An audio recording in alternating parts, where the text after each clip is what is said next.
ఎంత దిగజారిపోయామా మనము అనిపిస్తుంది. ధర్మాత్ముడైతే కర్ణుడి పక్కన కృష్ణుడు నిలబడాలి కానీ అర్జునుడి పక్కన ఎందుకు కృష్ణుడు నిలబడతాడు? ఇంకొకటికి ఆపోజిట్ గా ఉన్నప్పుడు అతన్ని హీరో చేయటం అనేది ఎంత పైశాచికం అండి. రావణాసురుడు చాలా గొప్పవాడు, రాముడికి పరమభక్తుడు ఆంజనేయుడు. వాళ్ళిద్దరికి తగువ పెడితే గానీ మన తెలుగు వాళ్ళకి నిద్రపట్టదు. శశిరేఖ పరిణయం అనేది పూర్తి కాల్పనికం అని తెలియదు నాకు. ఇది నేనిచ్చిన సమస్త అస్త్రాలను నువ్వు మర్చిపోగాక. సరే, ఇది కల్పితం అండి. ఇది ఇలాంటి శాపం ఉంటుందా? ఎలా మర్చిపోతాడండి? అంటే వీడు కంప్లీట్లీ ప్యూర్ ఫెలో కాదు. కవచ కుండలాలు ఉంటే అతనికి మాత్రమే ప్రొటెక్షన్, కానీ శక్తి ఉంటే అర్జునుడిని ఇలా ఇలా వేసేయచ్చు. చిపుచ్చుకోవడం దానం ఎట్లా అవుద్ది? ఈ ప్రవోక్ చేసినోడు ఈడే. అట్ట ఓడిపోతే ఎలా కుదురుద్ది? తీసుకురండి ఆమెని, యశ్ని తీసుకొని రండి, ఆమె బట్టలు తొలిచివేయండి అనేది కర్ణుడు చెప్పేది. ఇక్కడ కర్ణుడు చెప్పిన ఒక శ్లోకం విని నా కళ్ళమ్మట నీళ్ళు వచ్చాయండి. కృష్ణ, విపత్తు తప్పదు, నేను నీకు ఈ యుద్ధంలో ఒక సంహితనయ్యి ఈ దుర్యోధనుడిని నాశనం చేస్తానంటాడు. ఇలాంటి వాడు బ్రతకూడదంటాడు. అంటే అసలు ఫస్ట్ సంగతి ఏంటంటే కర్ణుడు భుజం మీద కృష్ణుడు చెయ్యి వేశాడు అంటే. నమస్తే సదావత్సలే మాతృభూమే. నమస్కారం మిత్రులారా, నేను మీ మదన్ గుప్తా. మనం కొన్ని విషయాల మీద నేనొక్కడనే మాట్లాడడం కాకుండా నాతో పాటుగా ఇంకా అనేక విషయాల మీద అధ్యయనం చేసినటువంటి వాళ్ళని ఈ వేదిక ద్వారా మీకు పరిచయం చేద్దామనే ఉద్దేశంతో ది మదన్ గుప్తా ఛానల్లో ఈ కార్యక్రమాన్ని మొదలుపెట్టాం. దీంట్లో ఈరోజు మనతోటి ఉన్నారు ఒక విశిష్టమైనటువంటి వ్యక్తి. విశిష్టమైన వ్యక్తే కాకుండా ఆయన వ్యక్తిత్వం కూడా చాలా విశిష్టమైనది. చేస్తున్నది ఐటీ కంపెనీలో అత్యున్నతమైనటువంటి పదవిలో వైస్ ప్రెసిడెంట్గా ఉన్నారు. ఒక పెద్ద కంపెనీకి వైస్ ప్రెసిడెంట్గా ఉన్నారు ఆయన. కానీ ఆయన భావాలు సనాతనం. ఆయన గోవులన్నా, వైదిక విధానమన్నా, మన భారతీయ సంస్కృతి సాంప్రదాయాలన్నా అత్యంత ఇష్టపడేటటువంటి వ్యక్తి వారు. అంతేకాకుండా ఇష్టపడడమే కాకుండా అధ్యయనం కూడా కలిగినటువంటి వ్యక్తి. ఈరోజు వారిని మీకు పరిచయం చేస్తాను. వారెవరో కాదు, వారు స్వయంగా కేసీ టాక్స్ అనేటటువంటి ఒక యూట్యూబ్ ఛానల్ని కూడా వారు రన్ చేస్తున్నారు. వారే Krishna Chaitanya. Welcome to Madan Gupta channel Krishna Chaitanya గారు.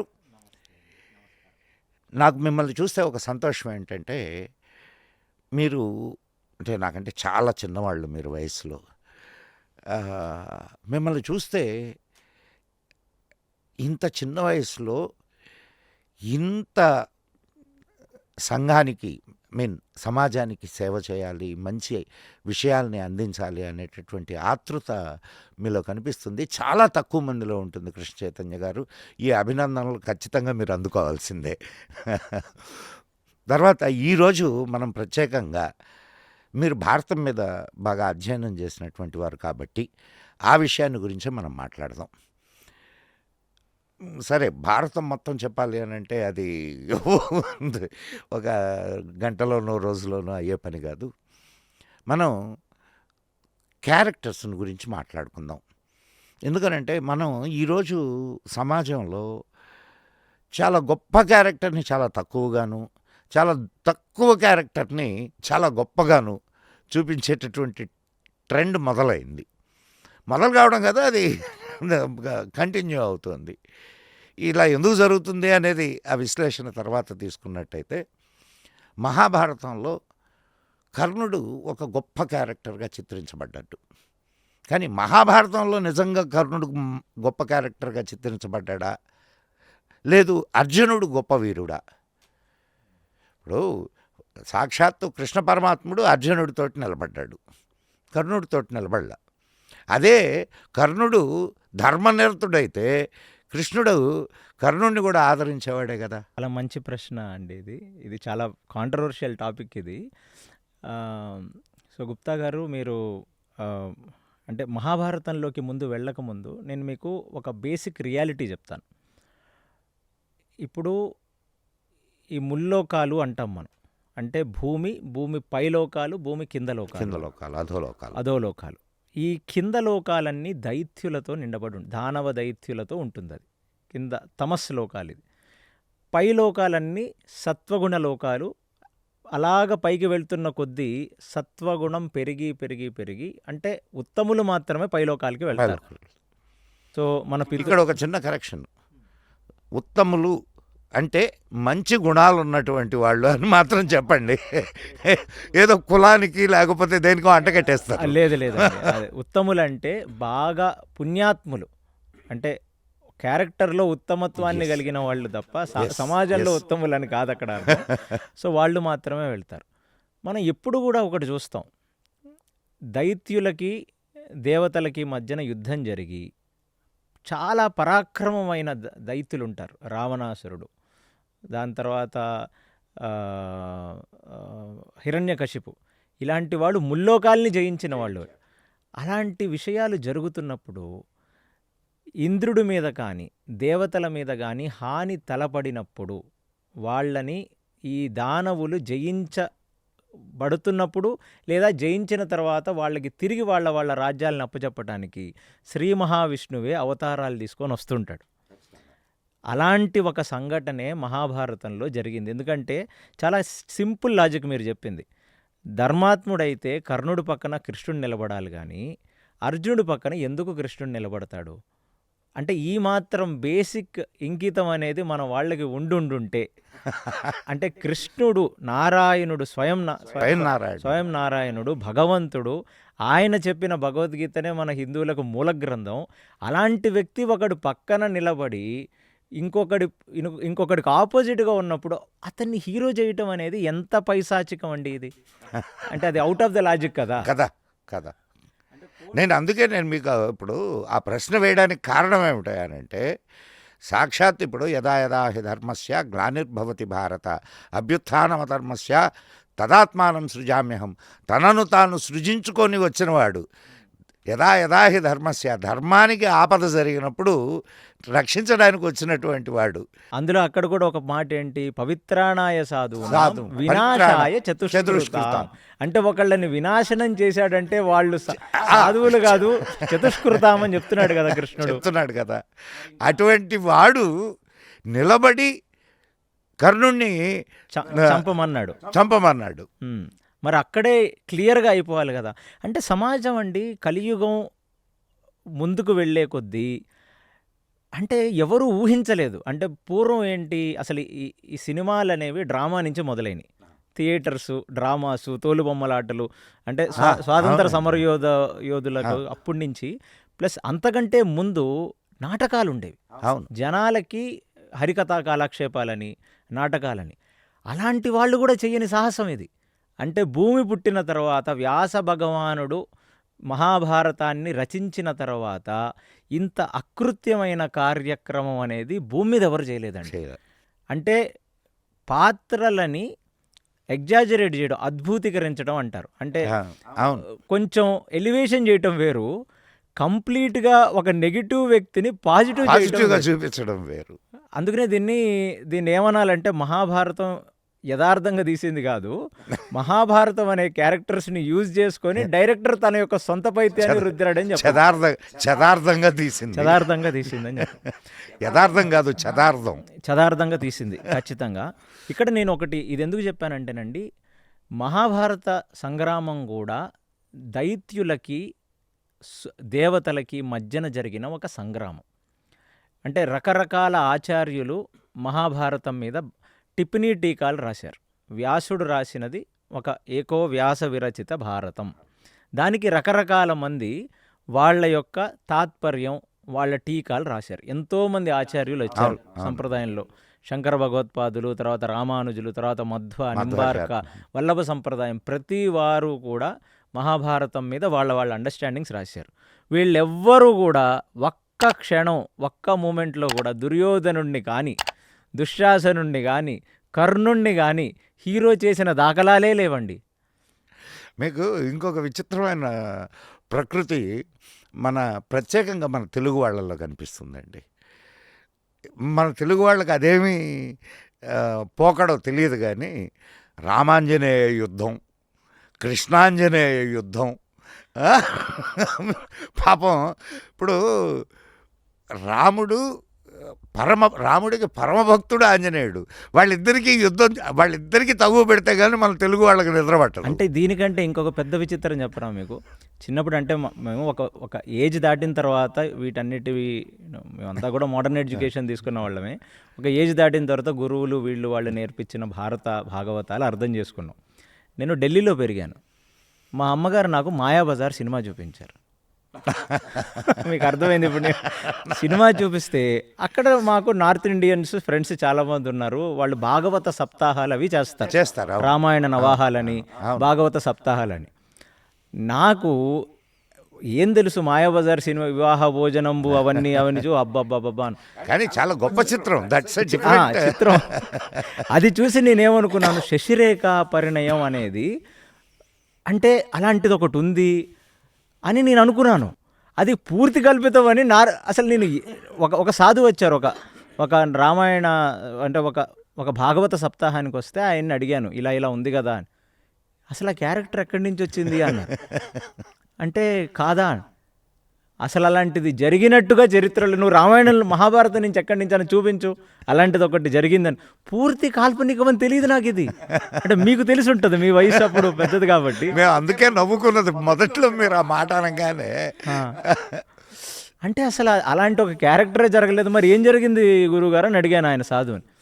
అంటే అర్జునుడికి సుభద్రనిద్దామన్న ఆలోచన కృష్ణుడిదైతే బలరాముడికి దుర్యోధనుడికి ఇద్దామన్న ఆలోచన ఉండింది. అక్కడ వరకే జరిగింది. కానీ నువ్వు చెప్పిన ఇది ఏమీ వాస్తవం కాదని. అంటే అప్పుడు నాకు అర్థమైంది, అంటే పురాణాల క్యారెక్టర్లను తీసుకొని వీళ్ళు ఒక కొత్త కథ సృష్టిస్తారనేది నాకు ఆ సినిమా ఉదాహరణగా అర్థమైంది. అంటే లేని ఒక వాస్తవిక కథను సృష్టించారు వాళ్ళు. కానీ ఒక విషయం అండి, ఇప్పుడు చక్కగా చెప్పారు. కథనం, చిత్రీకరణ అన్నీ చాలా బాగుంటాయి. కానీ అసలుది చెప్పకుండా దానికి ఏదో చిలువలు పలవలు కల్పించి చెప్పడం అనేది కొంచెం, అంటే మన పురాణాలని, మన ఇతిహాసాలని మనమే వక్రీకరించుకుంటూ మన తర్వాతి జనరేషన్స్కి ఏం చెప్తాం చెప్పండి. అదే అందుకనే మీరంటే పాతకాలపు మనిషి కాబట్టి మీరు అది మాయాబజార్ రిలీజ్ అయినప్పుడే మీకు తెలిసిపోయి ఉంటుంది ఇది నిజం కాదు, ఆనందించాం. సినిమాటిక్ గా చూసి మీరు అంతే. కానీ నెక్స్ట్ జనరేషన్ వచ్చి నేను అది నిజం అనుకుంటున్నాను. నేను అదే అంటున్నది.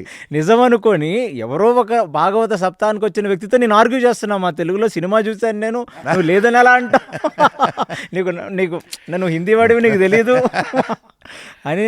అంటే అప్పుడు నాకు మా పేరెంట్స్ చెప్పారు, బాబు మా అందరికీ తెలుసు అంటే ఒక లేని ఒక మొత్తం సంఘటననే సృష్టించగలిగితే, అంటే ఇది ఎందుకు చెప్పుకొచ్చానంటేనండి, లేని ఒక కంప్లీట్ పిక్చరైజేషన్ని చూపిస్తే ఉన్న వాటిని వక్రీకరించడంలో అది పెద్ద వింతేమి కాదు కదా. ఇదొకటే కాదు, ఈ మధ్యకాలంలో నేను వింటున్నటువంటి, అంటే ఎంత దిగజారిపోయామా మనము అనిపిస్తుంది. మనువుని తిడతారు. అండ్ రావణాసురుడు చాలా గొప్పవాడు.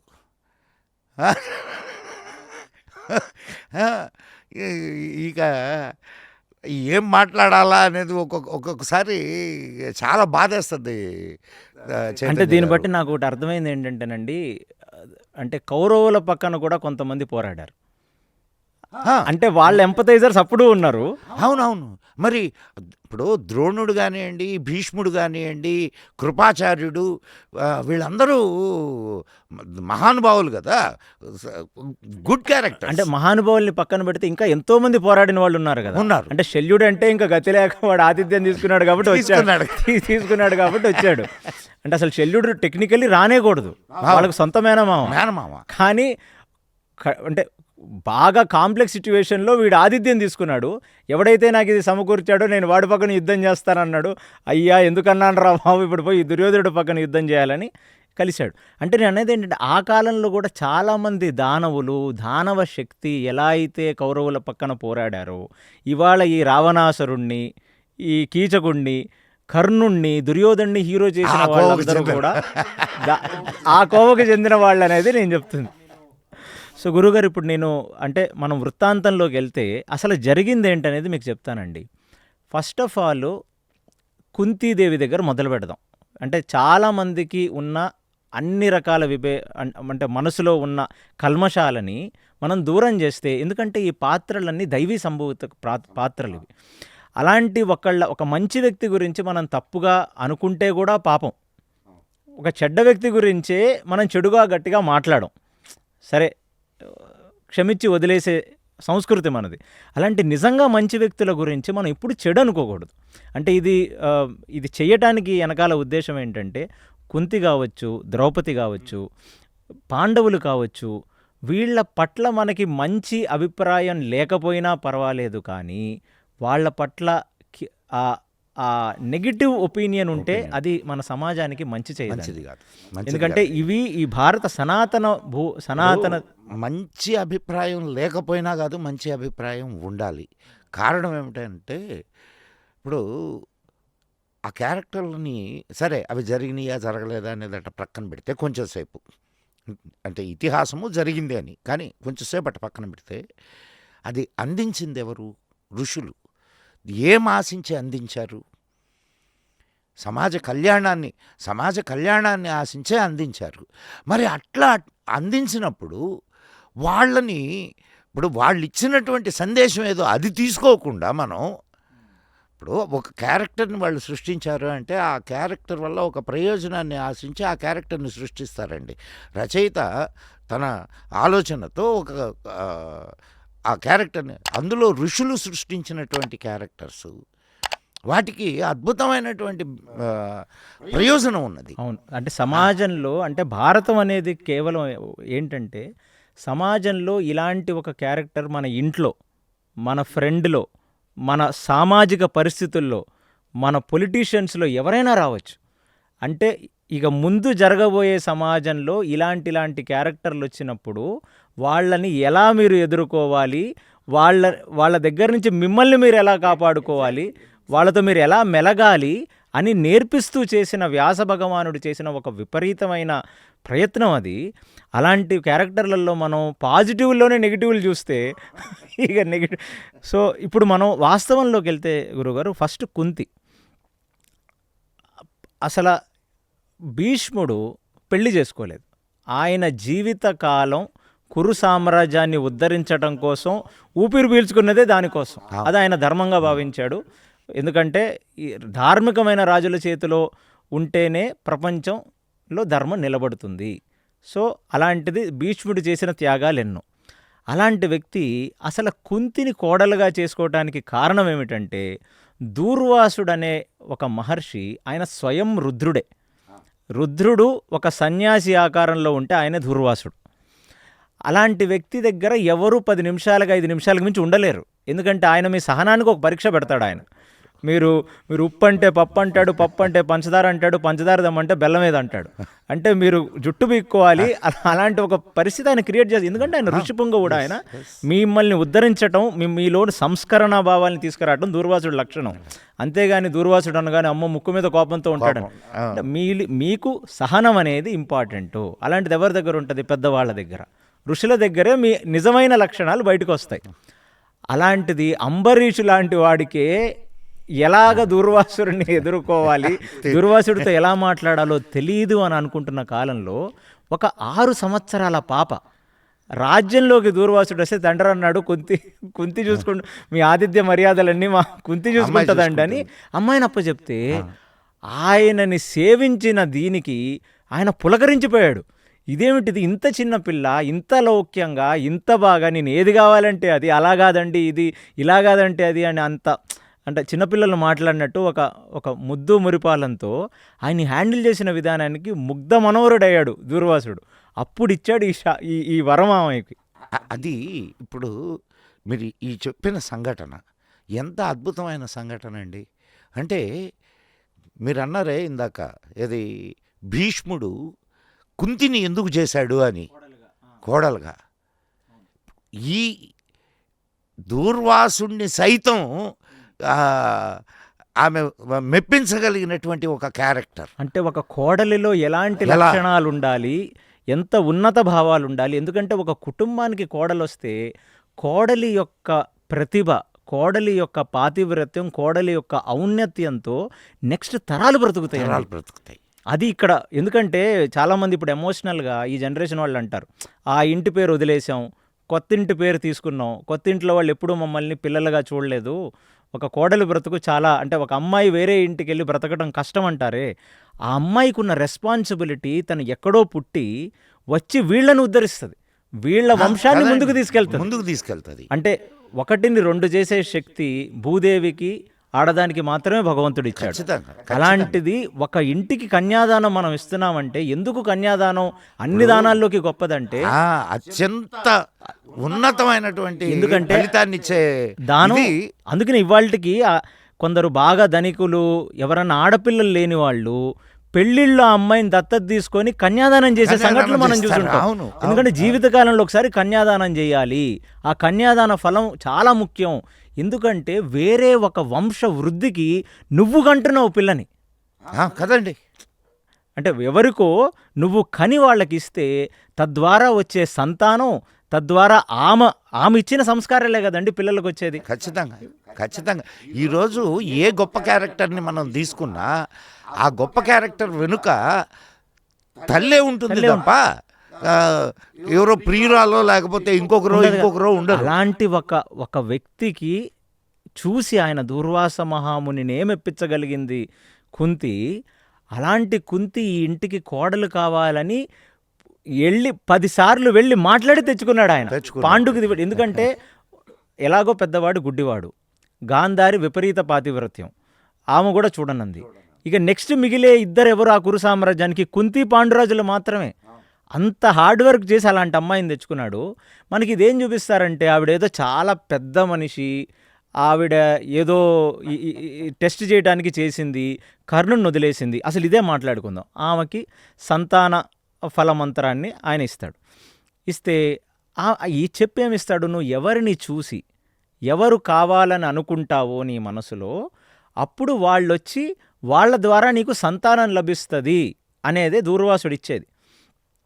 అప్పుడు ఆమె ఏం చేసింది, కొంతకాలం తర్వాత, వయసు చిన్నది, ఆమె చిన్న పిల్ల, అది మీరు అర్థం చేసుకోవాలి. ఒక 6-7 సంవత్సరాల ప్రాయంలోనే రజస్వలానికి పూర్వం జరిగిన వృత్తాంతం ఇది.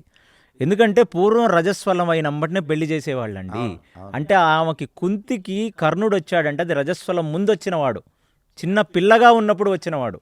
అలాంటిది సూర్యుడిని చూసి మనం అప్పుడప్పుడు పొద్దున్న లెగిసినప్పుడు సూర్యుడిని చూసి అబ్బా ఎలా ఉన్నాడు, భలే ఉన్నాడు అని అనుకుంటాం. ఆయన త్రాటకం చేస్తాం. అసలు యాక్చువల్లీ యోగాలో ఆ పొద్దునే లెగుస్తున్న సూర్యుడిని అలా కళ్ళెమ్మట చూస్తే మనలోని కామం అంతా పోతుంది అనేది పతంజలి యోగ సూత్రం చెప్తుంది త్రాటకం వల్ల. అలాంటిది ఒక దివ్య సంఘటనలో అలా సూర్యుడు పొద్దున్నే వస్తున్నప్పుడు ఆ సన్ రైజ్ పాయింట్లకు వెళ్ళి చూస్తారు కదా మీరు, అలా ఆనంద మనోహరమైన ఒక సిచ్యువేషన్లో కుంతి చూసి అయ్యా ఎంత బాగున్నాడో సూర్యుడు అని అనుకొని, అవును నాకు ఒక మంత్రం ఇచ్చారు కదా దూర్వాస మహాముని, ఈయన వస్తాడా అని పరీక్షించుకోవడం కోసం ఆ మంత్రాన్ని చేస్తే ఆయన వచ్చాడు ఆమె దగ్గరికి. వచ్చినవాడు చిన్న పిల్ల. మీరు అనుకుంటున్నట్టు ఇలాంటి వికృతి చర్యలకి ఏంటంటే మన బుర్ర కలుషితం అయ్యి మనం లేనిది అంత పైశాచికం ఆలోచించుకుంటాం. అందుకనే నేను నొక్కి ఒక్కాడించి చెప్తున్నాను, ఆమె రజస్వల పూర్వం ఇది జరిగింది వృత్తాంతం. ఎందుకంటే పూర్వం మీకు కూడా తెలుసు, ఎన్నో సంవత్సరాల పూర్వం అక్కర్లా, మీ చిన్నప్పుడే మా అమ్మమ్మ గారికి 14-15 ఏళ్ళకి పెళ్ళిళ్ళు చేసేవాడు. రజస్వలమైన సంవత్సరానికో 2 సంవత్సరానికో. అసలు భారతదేశంలో చాలామంది బ్రాహ్మణుల్లో రజస్వర పూర్వ వివాహాలు ఉండే. అవును, తర్వాత రజస్వల అయిన తర్వాత పంపించేవాళ్ళు గారింటికి కాపురాలకి. అంటే ఇది మన భారతదేశ చరిత్రలో ఇవాళ నుంచి 60-70 సంవత్సరాల ముందు తీసుకున్నా మనకు కనపడుతుంది. ఇది మనం ఎప్పుడో ద్వాపర యుగంలో మాట్లాడుతున్నాం. ఆవిడికి రజస్వలం అవ్వగానే పెళ్లి చేసి పంపిస్తాడు వాళ్ళ నాన్న. ఎందుకంటే అదొక దోషం. పెళ్ళయి రజస్వలమైన అమ్మాయిని ఇంట్లో పెట్టుకొని ఏ తండ్రి ఉంచాడండి, అందుకే వాళ్ళకి కూడదనేది శాస్త్రం. సో పంపిస్తాడు. సో అలాంటి పరిస్థితిలో జరిగితే అప్పుడు మీరు ఒకటి అర్థం చేసుకోవాలి, సూర్యుడికి మీరే అంటే ఇది జనాలు ఆలోచించేటప్పుడు కూడా వాళ్ళు ఎలాంటి వాళ్ళు అంటే ఎలాంటి అప్సరసలు ఉంటారు అక్కడ. సూర్యుడు, చంద్రుడు, ఇంద్రుడు సభలో మన లౌకిక పరంగా చూసుకున్నా ఎంత గొప్ప ఇక్కడ ఇంకొక చిన్న లింక్ మిస్ అవుతున్నాం మనం. సూర్యుడు అనగానే ఒక మనిషిలాగా ఆలోచిస్తున్నాం మనం. ఒక మనిషి, ఒక క్యారెక్టరు. ఇప్పుడు ఇట్స్ అన్ ఎనర్జీ. ఆ ఎనర్జీని ఈమె ఇన్వైట్ చేసింది. సో ఆ ఎనర్జీతో రావాల్సినటువంటి ఫలితాన్ని ఆమె పొందింది. రావాల్సిన ఫలితం ఆమె పొందింది. అంటే ఇక్కడ ఎలాంటి కామము వికృతి చర్య కాదు, లేదు. కాదు. సో ఆవిడ ఇచ్చిన తర్వాత ఆవిడకి ఫస్ట్ వచ్చిన భయం ఏంటంటే, చిన్న పిల్ల, ఆమె యొక్క ఆలోచన ప్రతిభాశక్తి చూడండి మీరు. కర్ణుడిని ఇచ్చాడు ఆయన. ఇవ్వగానే ఇమీడియట్లీ ఆమెకు వచ్చిన ఫస్ట్ ఏంటంటే, నాకు పెళ్ళే కాలేదు, నేను పిల్లల్ని ఎలా పెంచుతాను. అంటే ఇక్కడ మీరు బ్యూటిఫుల్ నేరేషన్ చూడండి, వ్యాసుడు ఎలా రాస్తాడో. అందరూ కూడా మీరు వ్యాస మహాభారతం మూలంగా ఇవాళ గీతా గోరఖ్పూర్ ప్రెస్ వాళ్ళు కూడా వాళ్ళు ప్రింట్ చేసింది, పబ్లిష్ చేసింది చూసిన ఇవన్నీ క్లియర్గా ఉంటాయి. అవునండి, అందులో వాళ్ళు చాలా గొప్ప పని చేశారండి. ఇటువైపు సంస్కృత శ్లోకం ఇచ్చి దానికి అర్థాన్ని తెలుగులో అది మనం మన ఆంధ్రాలో కూడా ఆంధ్ర మహాభారతం అనేది ఉంది, నన్నయ్య గారు రాసింది. సో వ్యాస భారతంలో ఫర్ యువర్ కైండ్ ఇన్ఫర్మేషన్, వాళ్ళల్లో 2 కవులు మా జిల్లాకు సంబంధించిన వాళ్ళు. అవునా?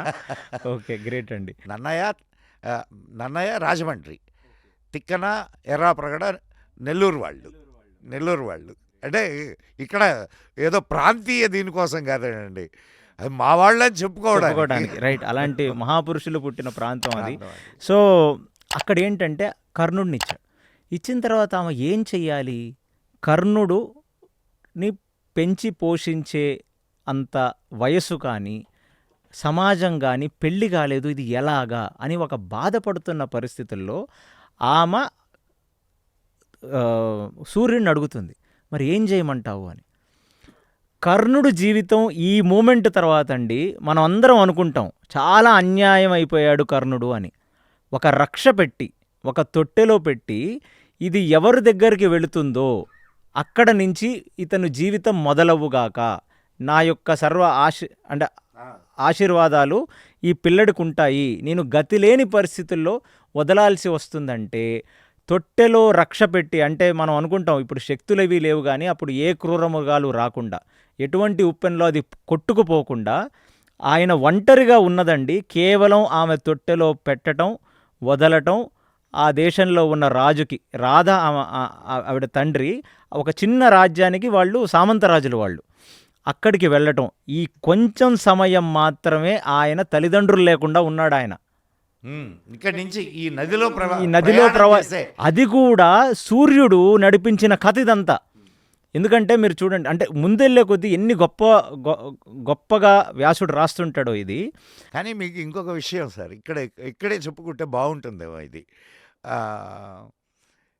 ఇదే సంఘటన మత్స్యగంధికి కూడా జరుగుద్ది. కరెక్ట్, అవునవును. అంటే ఇక్కడ పడవలో ప్రయాణం చేసే సమయంలోనే అవును ఆమెకు పుట్టడం, వాడు పెరగడం, అవును, వాడు వెళ్ళిపోవడం, అవును, అన్నీ జరుగుతాయి. అవును అవును. అంటే అది ఆ టెక్నాలజీ మనకు తెలియదు, మనం దాని గురించి టెక్నికల్గా మాట్లాడలేకపోవచ్చు. అది నేను ఒక పాడ్కాస్ట్లో మీకు చెప్తానండి, ఇది ఎలా చెయ్యొచ్చు. ఎందుకంటే 4th డైమెన్షన్ అనేది టైం. ఆ టైం ట్రావెల్ అనేది వీళ్ళు ఎలా చేసేవాళ్ళు, ఎలాగ ఆ సమయం అనేది అంత ఫాస్ట్గా గడిచిపోతుంది అనేది నేను మీకు తర్వాత ఒక సపరేట్గా మనం దీని గురించి మాట్లాడుకుందాం. ఖచ్చితంగా. అట్లయితే ఇదే విషయానికి సంబంధించి ఇంకొకటి కూడా ఉన్నది, దాన్ని కూడా మనం ఆ పాడ్కాస్ట్లో మనం మాట్లాడుకుందాం. గోదావరి అంటే గోవుని చంపుతాడు చూడండి, గౌతమస్య మహాముని, గౌతముడు గింజలు వేస్తే అప్పటికప్పుడు అవి మొలిచి పంట అయ్యేది. అవును అవును అవును. సో ఈరోజు మనం 6 నెలలు పండే పంటను 3 నెలలకు పండిస్తున్నాం. బాగా ఆలోచించండి, 3 నెలలకు పండే పంటని 3 రోజులకి ఎందుకు పండించలేకపోవచ్చు? ఖచ్చితంగా పండించవచ్చు. అంటే టెక్నాలజీ అప్పుడు చాలా ఎవాల్వ్ అయి ఉందండి. మనం పూర్వం మీ చిన్నప్పుడు ఒక కోడి పెరగటానికి 6 నెలలు అనేది, అదే మనం చూసింది 45 రోజుల్లో పెంచుతున్నారు. మీకు తెలిసిన మిడిమిడి జ్ఞానంతోనే మీరు ఇది ఇలా చేస్తే, వాళ్ళు ఋషులు ఎనర్జీ ఎలిమెంట్, టైం ఎలిమెంట్తో డీల్ చేసేవాళ్ళు. మనం ఆ సైంటిఫిక్ ఎక్స్ప్లెనేషన్స్ ఒక పాడ్కాస్ట్లో ఖచ్చితంగా చెయ్యాలి. సో ఇప్పుడు ఇక్కడ జరిగిన మెయిన్ ఏంటిదంటే, ఆ కేవలం ఆ తొట్టెలో వదిలిపెట్టడం సూర్యుడు సాక్షి అండి, సూర్యుడు కొడుకు. సూర్యుడు వదిలేస్తాడా? మనం ఇప్పుడు ప్రత్యక్ష నారాయణుడు సూర్యుడు, మనం బయటికి వెళ్తే సాక్షిభూతంగా పైన ఉంటాడు. అలాంటి వాడు ముందు సాక్ష్యంతో వదిలేసిందామో కొన్ని గంటల వ్యవధిలో అతను వెళ్ళి చేరిపోయాడు. సో సూర్యుడు నడిపించిన కథ అండి. అది ఎందుకు సూర్యుడు నడిపించాడు, దేని వల్ల నడిపించాడు, ఎందుకు కర్ణుడే వెనక్కి తిరిగి వచ్చాడు అనేది మనం చెప్దాం. సో ఇక్కడ అయిపోయింది. వెళ్ళాడు, తల్లి రాధ ఆయనకి ఆయనని చూసి వెతుకోగానే ఆమెకి స్తన్యం వచ్చింది, పాలిచ్చింది అప్పుడే. అట్లెట్లా అవుద్ది అంటే చూడండి, సూర్యుడు నడుపుతున్న కథ ఇదంతా ముందుకెళ్ళింది. తర్వాత నెక్స్ట్ విషయం, చాలామంది మనం ఏమనుకుంటాం, కర్ణుడికి అన్యాయం జరిగింది, ఇది కదా మనం అనేది. ఒక ఘటన ఇది లాస్ట్లో చెప్పాలి, కానీ ఇక్కడ నేను ఎందుకు చెప్తున్నానంటే ఇది ఇది వింటే జనాలకు అర్థమవుతుంది అసలు ఏ న్యాయం జరిగింది అని. సంధి అయిపోయిన తర్వాత అందరిలో నుంచి బయటికి వెళ్ళిపోతున్నప్పుడు, సభలోంచి బయటికి వెళ్ళిపోతున్నప్పుడు కృష్ణుడు కర్ణుడు భుజం మీద చెయ్యి వేసి వచ్చి రథంలో కూర్చోబెట్టుకొని మాట్లాడటానికి తీసుకువెళ్తాడు. ఎవరికి అంటే ఈ ఘటన చాలా చాలా కర్ణుడి లైఫ్లో సూక్ష్మం. ఇదే డీకోడింగ్ చేస్తాం మనం ఇవాళ. వెళ్ళినప్పుడు నీ తల్లి ఎవరో నీకు తెలుసా అని అడుగుతాడు. అడిగితే సూర్యోపాసకుడిని నేను, సూర్యుడు కొడుకుని, సూర్య అంశ ఉంది నాలో, నాకు తెలియదా, నా తండ్రి ఎప్పుడో చెప్పాడు నీ తల్లి ఎవరో అని. అవునా, మరి నీ తల్లి చెప్పాడు కదా అంటే, కానీ కృష్ణ నువ్వు నన్ను ఈ క్వశ్చన్ ఎందుకు అడుగుతున్నావో నాకు తెలియదు, కానీ నువ్వు చూడు నా జీవితం. పాండవులు తండ్రి లేకుండా బ్రతికారు. తండ్రి యొక్క వాత్సల్యం పాండవులకు తెలియదు. ఇక కౌరవులు అంటావా, తల్లి తండ్రి లేకుండా బ్రతికారు వాళ్ళు, దాసుల చేత పాలింపబడ్డారు. తండ్రి గుడ్డివాడు, తల్లి ఎన్నడూ దుర్యోధనుడు ఇలా ఉంటాడని చూసుకోలేదామా. సో కళ్ళు లేని వాళ్ళు ఎలాగా పిల్లల్ని పాలిస్తారండి వాళ్ళు. సో తల్లి ఆలనా పాలన, తండ్రి ఆలనా పాలన కౌరవులు నోచుకోలేదు.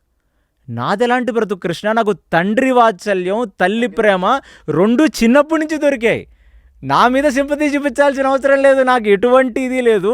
వాళ్ళకన్నా వీళ్ళకంటే కూడా నా తండ్రి నాకు ధనుర్విద్య నేర్పించాడు, తండ్రి భుజాల మీద ఎక్కి నేను తిరిగాను చిన్నప్పటి నుంచి. పాండవులకు అదృష్టం దొరకలేదు. నా తల్లి ఇచ్చిన పాలని 8 సంవత్సరాల వరకు తాగాను నేను, ప్రేమకు ఎటువంటి డోకా లేదు నాకని చెప్తాడు కృష్ణుడికి. దాని తర్వాత జరగబోయే డైలాగుల్లో అతని క్యారెక్టర్ బయటకు వస్తుంది. కానీ అంటే ఈ పాయింట్ ఏంటంటే, కుంతి నుంచి వేరుపడ్డ సూర్యుడు ఆయనకి ఏమేమి ఇచ్చాడో చూడండి. ఏమేమి ఇచ్చాడో, అండ్ ఆల్రెడీ నువ్వు ఫలానా అని కూడా చెప్పాడు. అంటే ఆయనకి ఎటువంటి అన్యాయం చేయలేదు సూర్యుడు. సూర్యపుత్రుడు. ఒక పెద్ద అంబానీ అదానీలే కొడుకులకి అన్యాయం చేయరు, సూర్యుడు అన్యాయం చేస్తాడో చెప్పండి. సో ఆయన జీవితకాలం నడిచిపోయింది. రెండోది మనందరం అనుకునేది ఏంటంటే, దుర్యోధనుడికి కర్ణుడికి స్నేహం ఉంది ఖచ్చితంగా, అందరికీ తెలిసిన విషయం. ఇది ఎప్పుడు వచ్చింది? అదేదో కుమార విద్యా ప్రదర్శన చేస్తున్నప్పుడు కర్ణుడు రావటము, కర్ణుడికి వీళ్ళు ఏదో అంటము, అప్పుడు దుర్యోధనుడు వచ్చి అంగద రాజ్యమా అంగరాజ్యానికి నేనే ఇప్పుడు రాజుని చేస్తున్నాను నిన్న అన్నప్పుడు రాలేదు. మీరు మహాభారతం చదివితే చాలా క్లియర్గా ఉంటుంది. కర్ణుడు ఒక సామంత రాజుల కుటుంబంలో ఉన్నాడు. చాలామంది ఇప్పుడు ఎలాగైతే మన దృష్టద్యుమ్నుడు తండ్రి, ఆయన పేరు మన ద్రౌపది తండ్రి ద్రుపదుడిలాగా, ఈ సామ్రాజ్యంలో ఉన్న చాలా సామంత రాజుల్లో కర్ణుడు పెరిగిన ఒక చిన్న కింగ్డమ్ అదంతే. అదే ఒక ఛత్తీస్గఢ్ లాంటిది ఒక చిన్న ఒక రాజు ఆయన అంతే. ఆ రాజు ధృతరాష్ట్రుడు స్నేహితులు. కర్ణుడిని పెంచిన తండ్రి ధృతరాష్ట్రుడు ఇద్దరూ కూడా మంచి స్నేహితులు. ఆదివారాలు ఇక్కడ అక్కడ తిరిగే అంత మంచి స్నేహితులు. సో వారి తల్లిదండ్రులకు ఉన్న మైత్రి అది పిల్లలకు వచ్చింది. అది ఎక్కడికి వచ్చింది? వీళ్ళిద్దరూ గురుకుల విద్యాభ్యాసం చేసిన వాళ్ళే. ద్రోణాచార్యుడే వీళ్ళకి గురువు. కర్ణుడికి కూడా ద్రోణాచార్యుడే గురువు. మనకు ద్రోణాచార్యుడు నీకు ఏమంటివి అదే సూతకల్లం పుట్టిన. అసలు ఫస్ట్ ఆఫ్ ఆల్ సూతులు ఎవరో నేను మళ్ళీ చెప్తానండి మీకు. సో అది ఒక పెద్ద, అది సూతులు అనేది ఒక కమ్యూనిటీనో ఒక మనం అనుకుంటున్న సామాజిక పరిస్థితిలో ఉన్నది ఒకటి కాదండి. అది సూతులు అనేవాళ్ళు ఎవరంటే రాజాదిరాజ రాజమార్తాండ, రాజగంభీర, పారాహుషార్ అని కొందరు అరుస్తుంటారు కదా రాజుల వెనకాల నించొని, వాళ్ళు సూతులు. ఒక క్షత్రియ పురుషుడికి బ్రాహ్మణ స్త్రీకి పుట్టిన వాళ్ళు సూతులు. ఇది ఇది శాస్త్రం చెప్తుంది సూతకులం అంటే ఏంటి అని. అదేదో వీళ్ళు అనుకుంటున్నట్టు అదొకటే కాదు, ఇంకొక ఇప్పుడు ఈ పురాణాలు, మహాభారతం ఇవన్నీ చెప్పింది కూడా సూతుడే. సూతగోస్వామి ఆయన దానికి సంబంధించిన వాడే సూతగోస్వామి. మనం అసలు మూలాన్ని మర్చిపోతున్నాం. రైట్. మీరు వినాయక చవితి పత్రికల్లో చదివిన సూతగోస్వామి చెప్పాడు వస్తుంది కదా అక్కడ కూడా. అసలు అది ఫస్ట్ ఆఫ్ ఆల్ వీళ్ళకి అర్థం కాని విషయం సూతకులం అన్న అంటే. అదేదో తక్కువ అసలు అప్పుడు అడగాలి అసలు సూత అంటే ఏంట్రా, నువ్వేదో పెద్ద రొక్క చించుకొని పడుతున్నావు, అసలు సూతులు అంటే ఏంటి? అసలు అది కుల వ్యవస్థ కాదండి, అది వర్ణాలలో ఒక సాంకర్యం 2 వర్ణాల మధ్యన జరిగితే వచ్చిన వాళ్ళకు ఒక ఉపాధి కల్పించారు. వాళ్ళు కూడా క్షత్రియ పురుషుడికి బ్రాహ్మణ స్త్రీకి పుట్టిన వాళ్ళని చెప్తున్నాను నేను. వాళ్ళకు అప్పుడు సూతకులం అంటే అప్పుడు ఏంటి, అడుగు తిన్నాడు కర్ణుడు. వాళ్ళకు ఒక రాజ్యం ఉంది, వాళ్ళకు తండ్రి ఉన్నాడు, ఆయన కొంతమంది జనాలు ఉన్నారు, చిన్న రాజులు. సో అంటే ఇది ఎందుకు ముఖ్యం అంటే, అదేదో ఒక చిన్నప్పుడు ఒకటి ఉంటుంది, ఎవరో ఇంటికి వెళ్ళి ఏదో వండి పెడితే అదేదో ఏంటిదంటే తోప ఏదో చెప్తే వాడు అది తోప అని ఇంటికి వచ్చి పెళ్ళాన్ని కొట్టడం మొదలుపెట్టాడంట. మీరు విన్నారా ఈ కదా? ఏదో అంటే ఆ డిష్ పేరే వాడికి తెలియదు, వచ్చి ఇంట్లో అదేదో తిన్నాను దాని పేరు తోప అంటారంట, నువ్వు ఎందుకు చెయ్యవు నన్ను భార్యను కొడుతున్నాడంట. అప్పుడు పక్కింటి వాళ్ళు వచ్చి ఏంట్రా అంటే, అరే నువ్వు ఫస్ట్ డిష్ పేరే సరిగ్గా తెలియదు, నువ్వు చెప్తే కదా చేసి పెట్టేది, అసలు సూతకులం అంటే ఏంటో తెలీదు, మళ్ళీ సూతకులం అన్నావా అని ఇక్కడ ఇదొక చమత్కారం ఇది. సో అసలు అలాంటిది ఏమీ జరగలేదు. పాయింట్ నెంబర్ 1, సూతకులం అనేది అది ఫస్ట్ ఆఫ్ ఆల్ ఏమీ కింద కులం అసలు కాదు. సో ఈ లాజిక్ ఇక్కడ సెట్ కాదు. ఇక్కడ ఒక చిన్న విషయాన్ని మనం మర్చిపోతాం. వ్యక్తి యొక్క గుణగణాలని బట్టి మాత్రమే ఇక్కడ విలువలు ఇవ్వబడ్డాయి తప్ప పుట్టుకని బట్టి విలువలు అసలు ఫస్ట్ ఆఫ్ ఆల్ వీటన్నిటిలో నాకు ఒకటి కనపడేది ఏంటంటే సార్, అప్పటి సినిమాల్లో కమ్యూనిస్టు భావజాలాన్ని ఇతిహాసంలోకి రుద్ది వాళ్ళు అనుకున్నది చూపిస్తున్నారు. ఇక్కడ ఫస్ట్ ఆఫ్ ఆల్ భగవంతుడు తల బ్రాహ్మడని, భుజాలు క్షత్రియుడని, అంటే కాళ్ళు లేకుండా మనిషి ఎలా నిలబడతాడండి? అదే పురుష సూక్తంలో బ్రాహ్మణో శమకమాసీత్ బాహూరాజన్య కృత ఊరు తదస్య యద్వైశ్య ప్రజ్ఞాగం శూద్రో అజాయత. అసలు వీళ్ళు అక్కడి వరకే తీసుకుంటారు, కానీ దానికి ముందు ఇంకొక ప్రశ్న ఉంది. ఆ ప్రశ్న ఏందంటే, ఈ సమాజ స్వరూపం ఎలా కనపడుతుంది అనంటే, బ్రాహ్మణులు శిరస్సులాగా, అంటే విరాట్ పురుషుణ్ణి వర్ణించడంలో అందుకే అది పురుషుడు. అందులో అసలు కాళ్ళు, మన వెంకటేశ్వర స్వామిని ఇప్పుడు చాలా మంది దర్శించుకోవడానికి వెళ్తారండి. ఏం చూస్తాం మనం? మొట్టమొదట ఆయన పాదార విందముల నుంచి ముఖం వైపుకి వెళ్తాం తప్ప, అంటే ఎవరైనా పాదార విందములను ఎందుకంటాం? భగవంతుడిది శ్రీరామచరణార విందములు, పాదుకలకు ఎందుకు పూజ చేస్తాం అంటే, శూద్రుడు కాళ్ళు లేనిది ఈ ముగ్గురు ఎలా నిలబడతారు? అది అక్కడ మీకు ఇంకొక ఇది ఉన్నదండి. సమాజం నడుస్తున్నదే కాళ్ళ మీద. అంటే ఆ విరాట్ పురుషుడి కాళ్ళ మీద సమాజం నడుస్తున్నది. అప్పుడు మీరు ఎంత అంటే, మీరు ఒకసారి ఊహించుకోండి, ఒక వ్యక్తి యాక్సిడెంట్లో 2 కాళ్ళు పోయాయి, ఇంకేముంటాడు వాడు? జీవోత్సవంలా బ్రతుకుతాడు. అది ఒక చెయ్యి పోయింది, హ్యాపీగా నించుంటాడు. అలాంటిది సమాజంలో కొన్ని విషయాలు ఉన్నట్టుగా చూసుంటే మనకి ఇన్ని వికారాలు వచ్చేవి కాదండి. అది కాళ్ళు అంటారా మమ్మల్ని? బాబు కాళ్ళ నుంచే పూజ. మీ గురువు గారు కాళ్ళకి దండం పెడతావు, ముఖానిగా దండం పెడతావు, మీ తల్లిదండ్రులు ఆశీర్వాదం కాళ్ళకి తీసుకుంటావు, ఎవరు తీసుకుంటావు? అది కూడా మర్చిపోయి ఏదో అసలు అంటే వీళ్ళ సొంత పైత్యం, సొంత అంటే వెనకాలేదో కాదండి. ఇక్కడ నీకున్నదంతా కూడా చాలా ఇదైనటువంటి సిస్టమ్. నీ సిస్టమ్ మంచిది కాదు. నీకు చెప్పినటువంటి వాళ్ళు శూద్రులు అంటే వాళ్ళు అణగదొక్కబడ్డ వాళ్ళు. ఇది ఆ నెరేటివ్ని అట్లా క్రియేట్ చేశారు. దానివల్ల సమాజంలో శూద్రులు అంటే అంటరాని వాళ్ళన్న ఒక అపోహని క్రియేట్ చేశారు. అసలు శూద్రత్వం అనేది అది ఒక గొప్ప వరం అండి. అంటే సర్విట్యూడ్. ఆ సర్విట్యూడ్ ఉంటేనే ఇవాళ ప్రతివాడు పల్లకి ఎక్కుతామంటే మోసేవాడెవడు. ఎవడు? శూద్రుడికి ఎలాంటి లక్షణం ఉంటుందంటే టాలరెన్స్, ఎస్ ఎస్ పేషెన్స్. అది శూద్రుడంటే. అందుకనే వాడు భూమి దున్ని నాగలు పట్టి ఆవుల్ని మేతకు తీసుకొని వెళ్ళి సమస్తమైన కార్యం శూద్రుడు చేస్తే ఆ వచ్చే ధాన్యంతో బ్రాహ్మడు హవిష్యవ్వగలడు. అది దేవతలు వచ్చి తీసుకుంటారనేది మన శాస్త్రం చెప్తుంది. అసలు ఇక్కడ ఒక ఒక ఒక పల్లకి చేయాలన్నా, ఏదైనా. భగవంతుడికి ఒక కాగడం చేయాలన్నా, ఒక నూనె పిండాలన్నా శూద్రుడు లేనిది ఒక వర్ణాశ్రమ ధర్మ వ్యవస్థ నడవదండి. ఏది నడవదండి. ఈ 3 వర్ణములు ఇప్పుడు స్వామిని బయటకు తీసుకొని వస్తున్నారు, పల్లకీని ఎవడు మోస్తున్నాడు?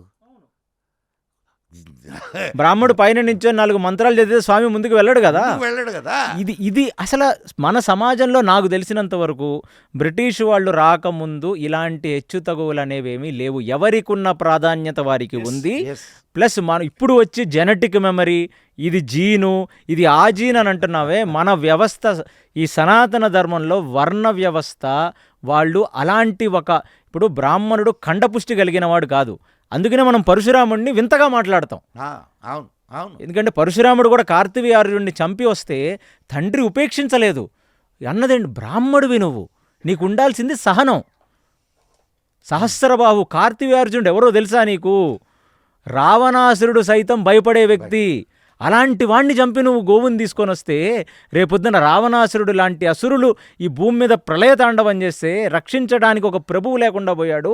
దీనికి నేను నిన్ను ఉపేక్షించను, ఈ పాపాన్ని కడుక్కోవడానికి తీర్థభ్రమణం చేయమని అడుగుతాడు జమదగ్ని. అవునండి.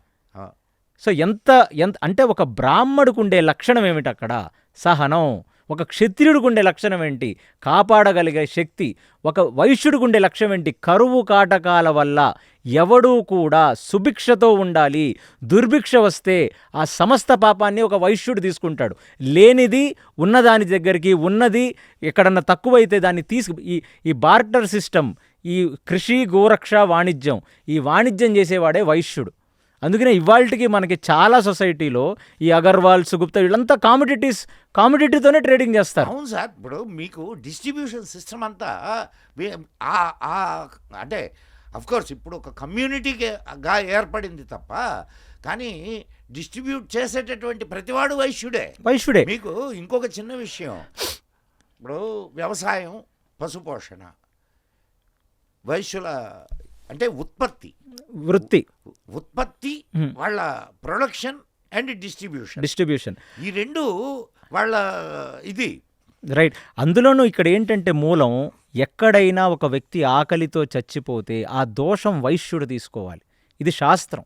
అందుకనే వాడు ఆ వాణిజ్యం, లేనిది ఉన్న దగ్గరికి పంపించడం, ఇక్కడ తక్కువైతే అది పంపించడం, ఇది చేసేవాళ్ళు ఆ వైశ్యులు. అలాంటిది ఈ వర్ణాశ్రమ వ్యవస్థలో అందరూ ఒకటై బ్రతికారండి. ఇది కేవలం బయట వాళ్ళు వచ్చి ఈ సిస్టమ్ని చూసి ఓర్వలేక వాళ్ళకి పుల్లలు పెట్టి ఇది చేసిన వికృతి చర్య అంతా ఇంగ్లీష్ వాళ్ళు చేసిన వికృతి చర్య. లేకపోతే వర్ణాశ్రమ వర్ణ వ్యవస్థ కొన్ని దశాబ్దాలు, సెంచరీస్ నుంచి నడిచింది. ఒకటండి ఈ రోజుకి నడుస్తున్నది. మీరు మనం వద్దనుకున్నా ఇవాళ ఒకడు ఏళ్తున్నాడు మనల్ని. ఓకే, ఇవాళ ఒకటి దగ్గర ఎక్కువ డబ్బు ఉంది అంటే హెచ్చు తగువులు అనేవి మీరు ఎంత సోషలిస్టిక్ ఎకానమీ, మీరు ఇది బుద్ధి లేని, తెలివి లేనటువంటి వాళ్ళు ఆలోచించేటటువంటి విషయం. రైట్. అందుకనే కమ్యూనిజం అనేటటువంటి చైనాలో కూడా ప్రైమ్ మినిస్టర్కి ఆడి గేట్ కార్డు ఉండేవాడికి ఇద్దరికి ఒకటే, అంటే ప్రెసిడెంట్ ఆఫ్ చైనాకి గేట్ కార్డు ఉండేవాడిని ఒకటేగా చూస్తారా? ఏమి చూడరండి. మళ్ళా ఇప్పుడు దట్స్ ఎనఫ్. నన్ను అడిగితే సార్, నేను ఇది మీరు దే హ్యావ్ 5 కేటగిరీస్. ఈ కమ్యూనిస్ట్ భావజాలాలతో వచ్చిన వాళ్ళందరూ ఇవాళ క్యాపిటలిస్టులుగా కొనసాగుతున్నారు. వీళ్ళు కమ్యూనిజంని వాడుకొని క్యాపిటలిస్టులు అయ్యారనేది మీకు సరదాగా ఇక్కడ ఒక ఇన్సిడెంట్ చెప్తాను. అంటే ఇట్స్ ఒక పెద్ద కమ్యూనిస్ట్ నాయకుడు, పేరొద్దులేండి. మేము అంతా మా ఇంటి దగ్గర కమ్యూనిస్ట్ నాయకులు ఉంటారు అనమాట, ఒక పెద్ద పెద్ద కమ్యూనిస్ట్ నాయకులు. అందరం ఛాయ్ తాగడానికి అక్కడికి వెళ్ళేవాళ్ళం అనమాట. పెద్ద కమ్యూనిస్ట్ నాయకుడు ఎవరో వచ్చి అన్న డబ్బులు కావాలన్నా కాస్త ఏదో సహాయం చేయండి అన్న అంటే పక్కనుండే వాడి దగ్గర, రేయ్ నీ దగ్గర 10 రూపాయలు ఉంది కదా వాడికి అని అన్నాడు. వాడు, అన్న మీ దగ్గర కూడా డబ్బులు ఉన్నాయి కదా అంటే, నాకు గాబల్లా అంటే ఇట్లా అంటే వాళ్ళు ఆ నీతులు గీతులు అవతల వాళ్ళకే, మనకు కాదు అది. అది ఇది చెప్పడానికి మాత్రమే, ఆచరించడానికి కాదు. ఆచరించడానికి కాదు. సో అలాగా వీళ్ళు నిజంగా చేసిన అంటే దౌర్జన్యం అండి ఇది. ఎందుకంటే భగవంతుడు భగవద్గీతలు చాతుర్వర్ణమయా సృష్టం గుణకర్మ విభాగస్య, గుణాల్ని కర్మల్ని బట్టి నేనే వర్ణాల్ని సృష్టించానని అన్నాడు. సో వర్ణ విహీన వ్యవస్థ నడపటం ఇంపాసిబుల్. అది రూపాంతరం చెంది కొత్త కొత్త వాటిగా పైకి వస్తుంది కానీ యునో, కానీ అది ఉండేది మాత్రం. ఇప్పుడు ఒక ఇండస్ట్రీని మనం స్టార్ట్ చేసాం. ఇండస్ట్రీకి ఫస్ట్ ఏం కావాలి చెప్పండి నాకు? ల్యాండ్ కావాలి కాదు, క్యాపిటల్, ఫస్ట్ ప్లాన్ కావాలి. ప్లాన్ కావాలా? ఫస్ట్ ప్లాన్ కావాలి. ఏది అసలు ఏం తయారు చేయాలి, ఎట్లా తయారు చేయాలి, దానికి ఏమేమి ఉండాలి, ఇదంతా it's all plan. That is Brahmin. Right, okay, చాలా బాగా చెప్పారు. ఎస్. అండ్ తర్వాత ఏం కావాలి నెక్స్ట్? దానికి ఎగ్జిక్యూట్ చేయడానికి ఫినాన్షియల్ ఇది కావాలి, అవును, భూమి కావాలి, డబ్బు కావాలి, వర్కింగ్ క్యాపిటల్ కావాలి. అదంతా వైశ్య. దీనంతా అడ్మినిస్ట్రేట్ చేయడానికి ఒక వ్యవస్థ కావాలి. ఆ వ్యవస్థ క్షత్రియ. దాంట్లో పనిచేసేదానికి కార్మికులు కావాలి. దట్ కార్మికులు ఆర్ ఇందులో చాలా బాగా చెప్పారు. ఒక మోడర్న్, ఇందులో ఎవరు లేకపోయినా జరుగుద్దే చెప్పండి. పోనీ వీళ్ళు ముగ్గురు ఒకటి అయ్యారు, ఓకే, ఆ ప్లాన్ వేసినోడు మీకు డబ్బు అద్భుతమైన ఇది చెప్తానండి. అంటే ఇది చర్చా వేదిక మాత్రమేనండి, అందుకని నేను యాంకర్ని కాదు. మీరు ఇప్పుడు ఒక చెట్టు ఉంది, చెట్టు మీద పండ్లు ఉన్నాయి. అటు ఒక ముగ్గురు వెళ్తున్నారు. ఒకడు అదిగోరా అక్కడ పండు ఉంది అన్నాడు. రెండోవాడు దాన్ని కొట్టాడు,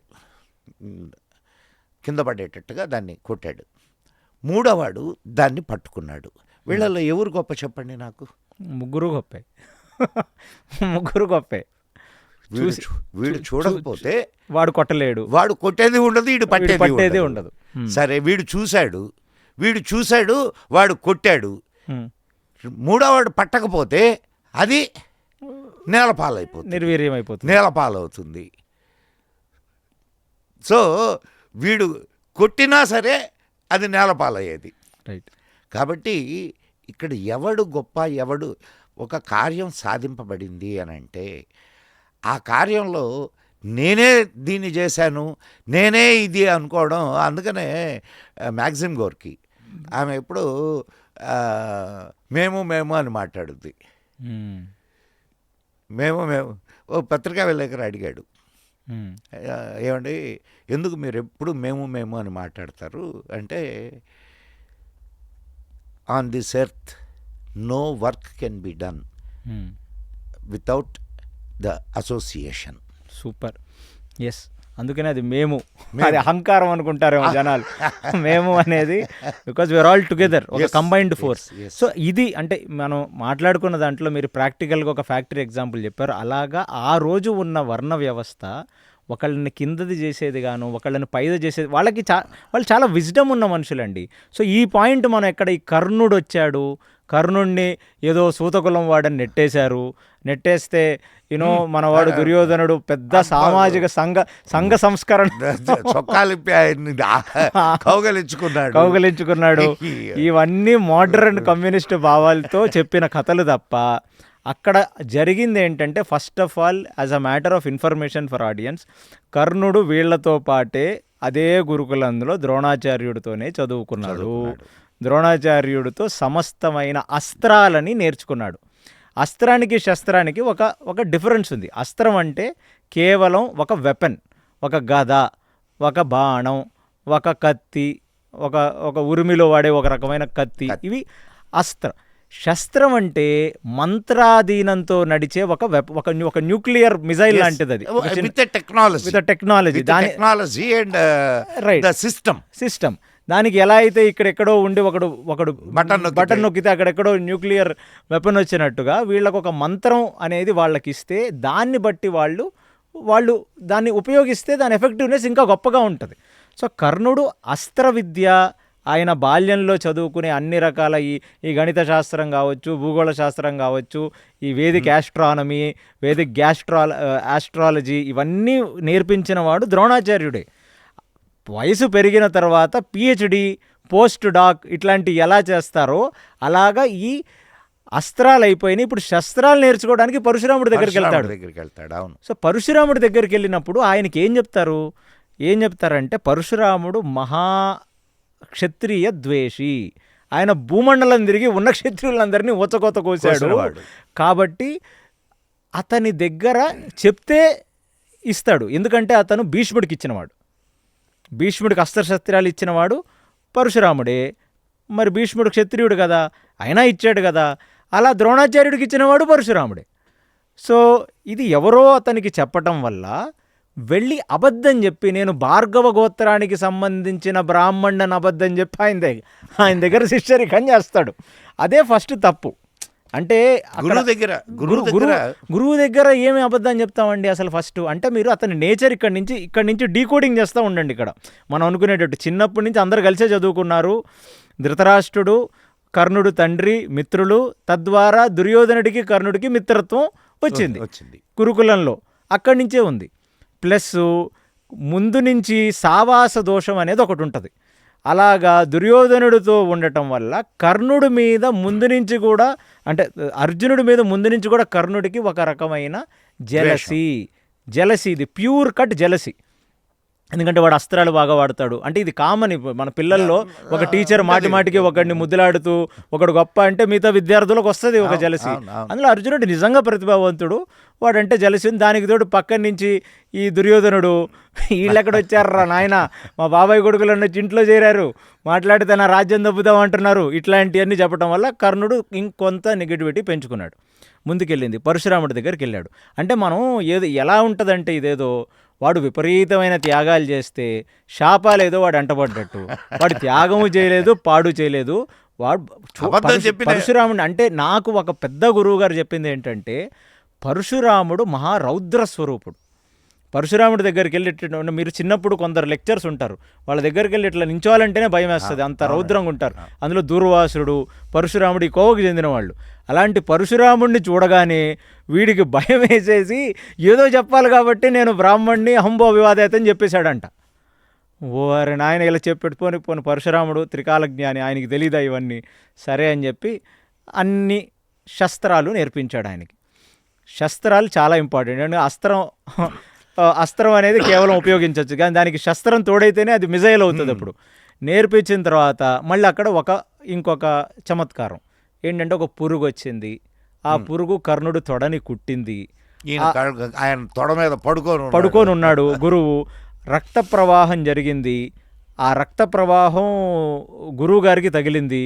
గురువు గారు లెగిసి నువ్వు బ్రాహ్మడు అని అబద్ధం చెప్తావా, ఇంత శౌర్యం క్షత్రియుడికి మాత్రమే ఉంటుంది అని చెప్పి శపించాడు. సార్ ఇది కల్పితం అండి. ఇది మీరు మామూలు మహాభారత్ ఎక్కడి నుంచే, పోనీ నార్త్ ఇండియాలో బిఆర్ చోప్రా మహాభారత్ తీశాడు ఆయన ఇన్ని విపరీతమైన సీన్స్ పెట్టలేదు కదా. కేవలం జనాలకి నేను చెప్పేది ఏంటంటే మీరు ఒక గీతా గోరఖ్పూర్ ప్రెస్ మహాభారత్ చూసుకొని చదివినా ఈ సీన్ ఉంది, కానీ అక్కడ క్రిమి ఇంద్రుడు అనేది వీళ్ళు వక్రీకరించింది. ఆ క్రిమికి ఒక పెద్ద చరిత్ర ఉంది. ఆ క్రిమిని పరశురాముడు చూడగానే పరశురాముడు దృష్టికి క్రిమి కాలిపోయి ఆ క్రిమి ఒక శాప విమోచనం ద్వారా క్రిమి అవుతుంది. ఆ క్రిమికి శాప విమోచనం జరుగుతుంది. అది నేను తర్వాత చెప్తాను. అది ఒక పెద్ద ఋషిపత్ని. సో అది కథ. దానికి ఇక్కడ ఇంద్రుడిని చేర్చారు. ఇంద్రుడు వచ్చి అలా చేస్తే తప్ప, అంటే ఇంద్రుడు నాకు ఒకటి అర్థంగా అడుగుతానండి. ఇంద్రుడు అసలు ఫస్ట్ ఆఫ్ ఆల్ ఇంద్రుడు అంటే మనకి రెస్పెక్ట్ ఉండాలి. ఇంద్రుడు ఎవరు? ఇక్కడ తారతమ్యం అనేది చాలా ముఖ్యం. ఇంద్రుడు దేవతలకే రాజు. అంటే ఎవరో ఒక భూమి మీద ఉత్తముడైన వాడే ఒక ధర్మరాజు అయితే, దేవతలకే రాజైన వాడు ఎంత ధర్మాత్ముడై ఉంటే అవ్వాలండి వాడు రాజు. సో కర్ణుడికి జరిగిన శాపంలో ఇక్కడ మళ్ళీ శాపం ఏంటి? నేనిచ్చిన సమస్త అస్త్రాలను నువ్వు మర్చిపోగాక. ఇది ఒక ఇల్లాజికల్. ఇలాంటి శాపం ఉంటుందా? ఎలా మర్చిపోతాడండి? ఆల్రెడీ మీరు ఇచ్చారు, నేను విన్నాను, మీరు ఇస్తే పోతుందా అది? అతనికి ఇచ్చిన శాపం ఏంటంటే అప్పుడు పరశురాముడు చూస్తాడు అసలైన విషయాన్ని. చూసి ఏమర్థం అవుతుందంటే, అంటే వీడు కంప్లీట్లీ ప్యూర్ ఫెలో కాదు. ఒక మంచి ఒక వెపన్ కానీ, ఒక ఆయుధం కానీ, ఒక న్యూక్లియర్ బాంబు కానీ ఎవరి చేతిలో ఉండాలి? ఒక ఉత్తముడి చేతిలో ఉండాలి. రాగద్వేషాల మధ్యన లోలుడై బ్రతుకుతున్న వాడి చేతిలో ఇలాంటిది ఉంటే ఉత్పాతం జరుగుద్ది. అది చూసి పరశురాముడు ఏమిస్తాడంటే, ఎప్పుడైతే నువ్వు ఒక కాంపిటేటివ్ స్పిరిట్తో యుద్ధం చేస్తావో, గెలవాలనే దృష్టితో యుద్ధం చేస్తావో, అప్పుడు నీకు ఈ శస్త్రాలు పనిచేయవనేది శాపం. మర్చిపోవటం గురించి కాదు శాపం, అలాంటిది ఇల్లాజికల్ శాపాలు ఇవ్వరు. ఎప్పుడైతే గెలవటం కోసం యుద్ధం చేస్తావో, ఒకడి మీద అసూయతో యుద్ధం చేస్తావో, ఒక కాంపిటేటివ్ స్పిరిట్తో యుద్ధం చేస్తావో, నేను గెలవాలి అని, అప్పుడు నీకు ఈ విద్య నీకు అబ్బకుండా పోతుంది అనేది శాపం. సో దీనికి కారణం ఏంటి?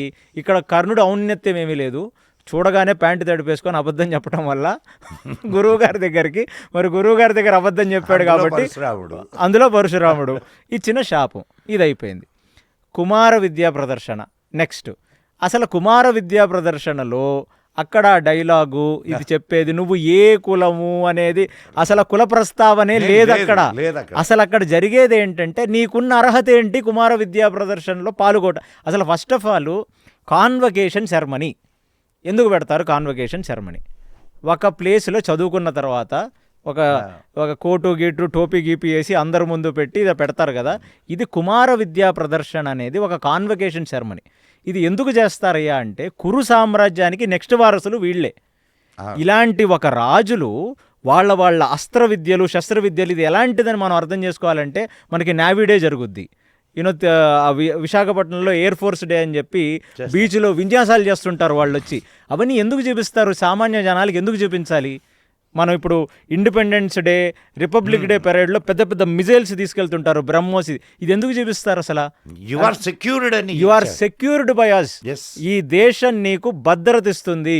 ఈ దేశం దగ్గర ఇలాంటి ఒక మనుషులు ఉన్నారు.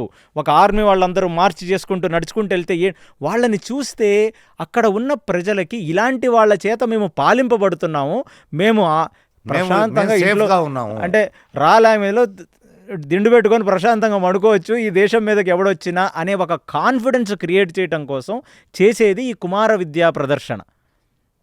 దీంట్లో అంటే మనమంతా ఎవాళ్ళు, వాళ్ళందరూ ఏదో తాటాకు గుడిసెల్లో ఉన్నవాళ్ళు, గంజి తాగిన వాళ్ళు, ఇది సుపీరియారిటీ కాంప్లెక్స్తో తీసిన ఇది సినిమా సాహిత్యం ఇదంతా.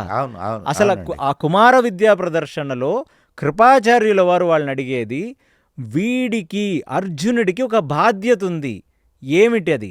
ఈ కురు సామ్రాజ్యాన్ని ప్రొటెక్ట్ చేసి కాపాడాల్సిన బాధ్యత. వీడు అర్జునుడిని నేను ఇలా విల్లు ఎక్కువ పెట్టి ఇలా కొట్టగలను అని అహంభావనతో చేస్తున్న ప్రదర్శన కాదు నాయన. సమస్త జనాల మధ్యన, గురువుల మధ్యన, పితృల మధ్యన, వీళ్ళందరి మధ్యన వచ్చి ఒక హంబుల్, ఒక వినమ్రతాపూర్వకంగా ఒక స్టూడెంట్కి ఉండాల్సింది అన్నిటికంటే ఏంటి? వినమ్రత. అంటే నమ్రతతో చూపిస్తున్న, నాకు ఇలాంటి విద్యలు తెలుసు ప్రజల్లారా, మీరు నన్ను నమ్మొచ్చును మీరు అని చెప్పుకుంటున్న దానికి ప్రదర్శిస్తున్న విద్య ఇది. అంతేగాని ఎవడో డైరెక్ట్గా అసలు ఫస్ట్ ఆఫ్ ఆల్ నాకు కూడా అర్థం కాదండి ఇది. ఒక ప్రైమ్ మినిస్టర్ ఇంటికే మనం వెళ్ళలేము, ఒక ప్రెసిడెంట్ ఇంటి ఫస్ట్ గేటు మనం క్రాస్ అవ్వలేము. అంటే ఎక్కడ ఎంట్రీ లేనోడు డైరెక్ట్గా కర్ణుడు లోపలికి వచ్చేస్తాడా? లేకపోతే వీడు ముందు నుంచి కూడా ద్రోణాచార్యుడి దగ్గర శిష్యుడు అందరితో పాటు వచ్చి కూర్చున్నాడు అక్కడ. అతనికి ఉండేది చిన్న కింగ్డమ్. ఫస్ట్ ఆఫ్ ఆల్ ఇదే. అంటే మనం ఇది ఎందుకు మనం కనెక్ట్ చేసి చూసుకోవాలంటే, ఎప్పుడైతే ద్రుపదుణ్ణి రథానికి కట్టి ఈడ్చుకొని వచ్చి పడేస్తాడో, భీష్ముడు అడిగే ఫస్ట్ ప్రశ్న, వాడు సామంతరాజు, వాడికి కష్టం వస్తే పోవాల్సింది మనం, నువ్వు వాణ్ణి తీసుకొచ్చి కట్టి పడేస్తావేంట్రా బాబు అని అడుగుతాడు అర్జునుడిని. అప్పుడు అర్జునుడు చెప్తాడు, ఇది నా గురువుకి ఇవ్వాల్సిన దక్షిణ, నా గురువు పట్ల ఇతను ప్రవర్తించిన తీరు వల్ల నా గురువు ముఖంలో ఎన్నడూ ఒక నవ్వు చూడలేదు. గురుపత్ని అయిన కృపి చెప్పింది నాకు, ఆయన ముఖంలో నవ్వు లేకపోవడానికి కారణం ఆయనకి జరిగిన అవమానం అని, దానికి నేను తీసుకొచ్చానంటాడు. అంటే సామంతరాజుల్ని కూడా కాపాడాల్సిన వాళ్ళు వీళ్ళు కురువంశీయులు. వీళ్ళంతా కౌరవులు పాండవులు ఇద్దరు కలిసి.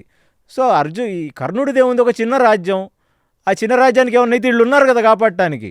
అంటే అక్కడ మీరు ఔన్నత్యం అర్థం చేసుకోండి. కృపాచార్యుల వారు అన్నది ఏంటంటే అహంభావనతో నేను గొప్పవాణ్ణి అని అనుకోని ఎవడన్నా ముందుకొస్తే అది విద్యార్థిగా వాడు రాణించాడు. ఇది అహంభావనతో చేస్తున్న ప్రదర్శన కాదు ఇది వాళ్ళు అంటే అందుకే ఇన్ని ఎగ్జాంపుల్ చెప్పాను. ఆ నావల్ డే, ఆ ఎయిర్ ఫోర్సు, ఈ పెరైడ్లు అలాంటి ఒక విద్య. దానికి మన వాళ్ళు దాన్ని వికృతి అంటే ఇది ప్రకృతి అయితే అది వికృతిని చేసి ఏదేదో మాట్లాడితే ఎలాగండి అది. సో అక్కడ కులం డైలాగులు, ఆ కులం డైలాగు అసలు మట్టి కుండలో పుట్టితేవి కదా నీదే కులము. సో ఇది పక్కన పెడితే ఇప్పుడు ఆ ఇన్సిడెంట్ వల్ల వీళ్ళిద్దరికి ఏమీ బెస్ట్ ఫ్రెండ్స్ అవ్వలేదు. వీళ్ళు వాళ్ళ తండ్రులు ఇద్దరు ఫ్రెండ్స్, వీళ్ళు ఫ్రెండ్స్, వీళ్ళ భార్యలు ఫ్రెండ్స్, వీళ్ళ పిల్లలు ఫ్రెండ్స్, వీళ్ళంతా ఒక ఫ్యామిలీ.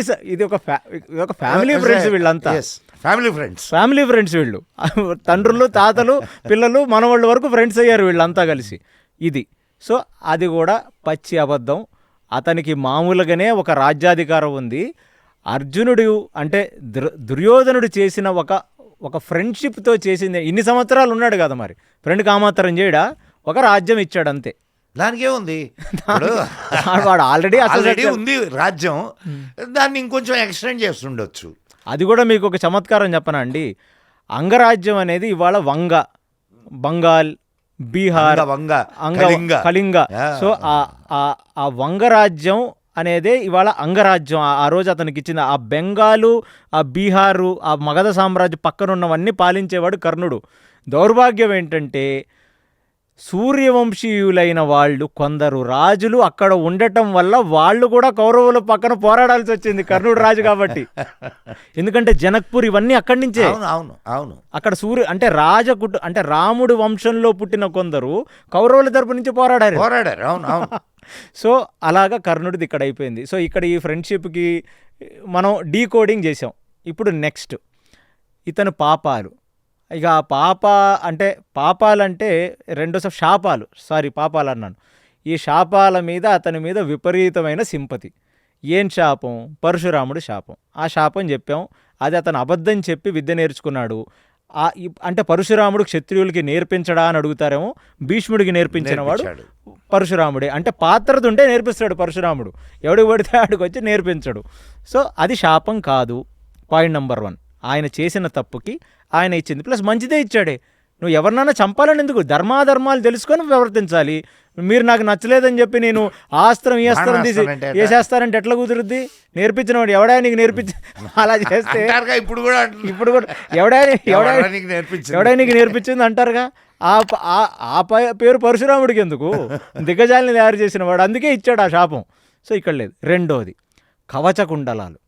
అసలు అది ఇంకెలా ఉంటుందంటే అది ఆ సీను ఇక అంటే అది నా మరణం గురించి నాకు తెలిసిన వచ్చినవాడు ఇంద్రుడని నాకు తెలిసిన అయినా నా శరీరంలో ఒక భాగమైన దాన్ని నేను చీల్చి దానంగా ఇస్తాను. ఇది నాకు అర్థమైంది ఏంటంటే ఫస్ట్ ఆఫ్ ఆల్ రజోగుణికులకి ఇవన్నీ నచ్చుతాయండి. కొంచెం సత్వగుణం ఉన్నా, మీకు అర్థం చేసుకునే శక్తి ఉన్నా దీన్ని తెలివి అని ఎలా అంటారు? అయినా సరే అసలు ఫస్ట్ ఆఫ్ ఆల్ అది దానం కాదు, అది చెప్తాను. ఏంటంటే కర్ణుడు ఒకటి మనం అర్థం చేసుకోవాలి. వ్యాస భగవానులు చెప్పేది కర్ణుడు క్యారెక్టర్ అనేది ఒక చాలా చాలా రహస్యమైన క్యారెక్టర్. ఇది ఆఖరణ చెప్తాను నేను అసలు ఇది ఎందుకు ఇలా ప్రవర్తిస్తుందో.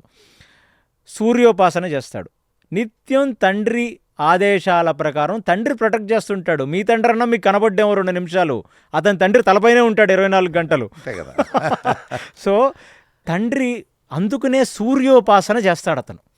పొద్దున సంధ్యావందనం మొదలు పెడితే సూర్యుడు నెత్తి మీద వచ్చేంత వరకు సమస్త తపజపాలు చేస్తాడు. అంటే చాలామంది ఇప్పుడు మనం చూస్తే ఈ ఉడిపిలో ఉన్న మఠం వాళ్ళని, శృంగేరి ఇలాంటి వాళ్ళు పొద్దున్నే లెగిసి వాళ్ళు మడిగట్టుకొని సంధ్యావందనాది క్రియలు చేసిన తర్వాత జపం చేయడం మొదలు పెడతారు, ఉపాసన. అది ఎక్కడ వరకు వెళ్తుంది అంటేనండి, కొందరు యతుల్ని చూశాను నేను, మధ్యాహ్నం 2, మధ్యాహ్నం 3. అది కూడా పెద్ద గొప్ప విషయం కాదు. వీళ్ళందరికీ కొంత గొప్ప అనిపిస్తుందేమో 6 గంటలు చేశాడని. ఇవాళకి మీరు ఉడిపి వెళ్ళండి, ఏ యతినైనా చూడండి, ఈ రిషికేశు, హరిద్వారు, ఉడుపి, తిరుపతి ఈ మఠంలో ఉండే యతులు, త్రిదండి సన్యాసులు, వాళ్ళు చేసే జపం సంఖ్య ఎంత ఉంటుందంటే 4-5 గంటల పాటు జపం చేస్తారు వాళ్ళు. అవును, అవును, అలాగా అవును. ఇతను సూర్యోపాసకుడు. ఆయనకి రకరకాల మంత్రాలు ఉన్నాయి. ఆ మంత్రాలన్నీ చేసేసరికి సూర్యుడు నెత్తి మీదకి వస్తాడు. ఎప్పుడైతే మొత్తం ఆ సంధ్యావందనాది క్రియలు కంప్లీట్ అవుతాయో ఆ తర్వాత ఫస్ట్ క్షత్రియుడిగా చేసేది దానం. అప్పుడొచ్చి నిలబడి అడిగిన వాడికి దానం చేయాలి. అప్పుడే ఇతని యొక్క సాధన, ఇతని యొక్క సత్వత పెంపు అవుతుంది. దానం అనేది మనం చాలాసార్లు అనుకుంటాం, పక్కవాడికి మెహర్బానీ చేసి ఇచ్చేది దానం కాదు.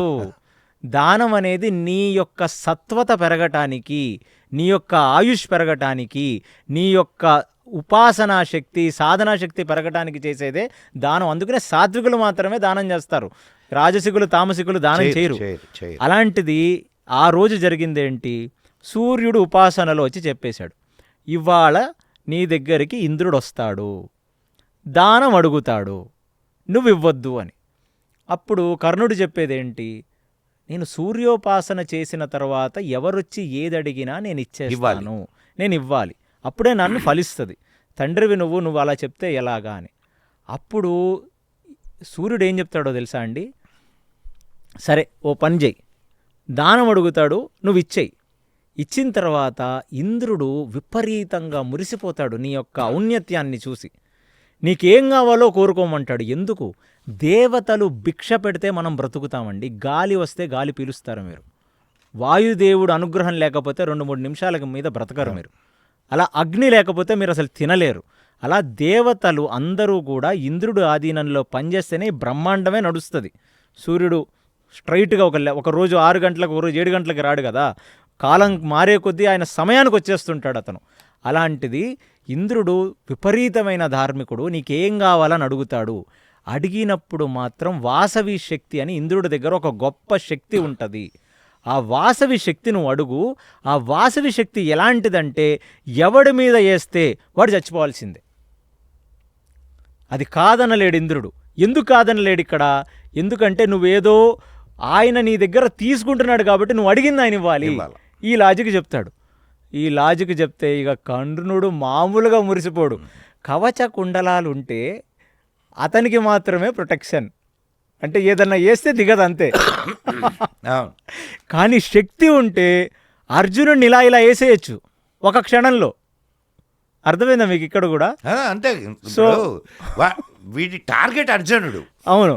సో వీడి టార్గెట్ అర్జునుడు అయినప్పుడు అర్జునుడిని నాశనం చేసేటటువంటి శక్తి వస్తుంటే తనను తాను కాపాడుకోవడం ఎట్లయినా జరుగుతుంది. ఎందుకంటే ఇతనికి అస్త్రశస్త్రాలు ఎంతో కొంత తెలుసు.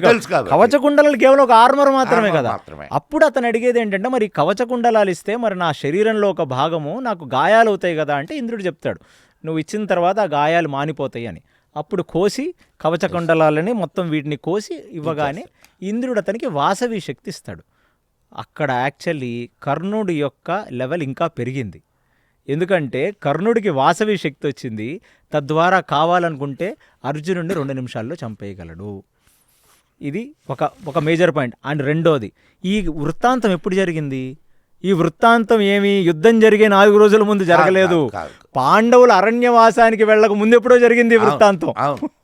సో అక్కడేదో మళ్ళీ ఇక్కడ అంటే రేపు యుద్ధానికి వస్తాడు, యుద్ధానికి వచ్చే లోపల మనం వచ్చి తీసేసుకుందాం, ఇది కాల్పనికం. అంటే మీకు చాలా థింకింగ్ పవరు, చాలా సృష్టించగలిగిన శక్తులుంటే భూమి మీద ఎన్నో కథలు ఉన్నాయి.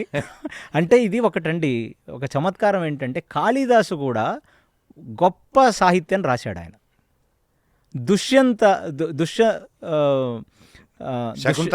శకుంతల దుష్యంతుడితో రాశాడు. అది కాల్పనికం, అది ఆయన రాసిన కావ్యం, అది క్యారెక్టర్స్ నిజమైన క్యారెక్టర్స్.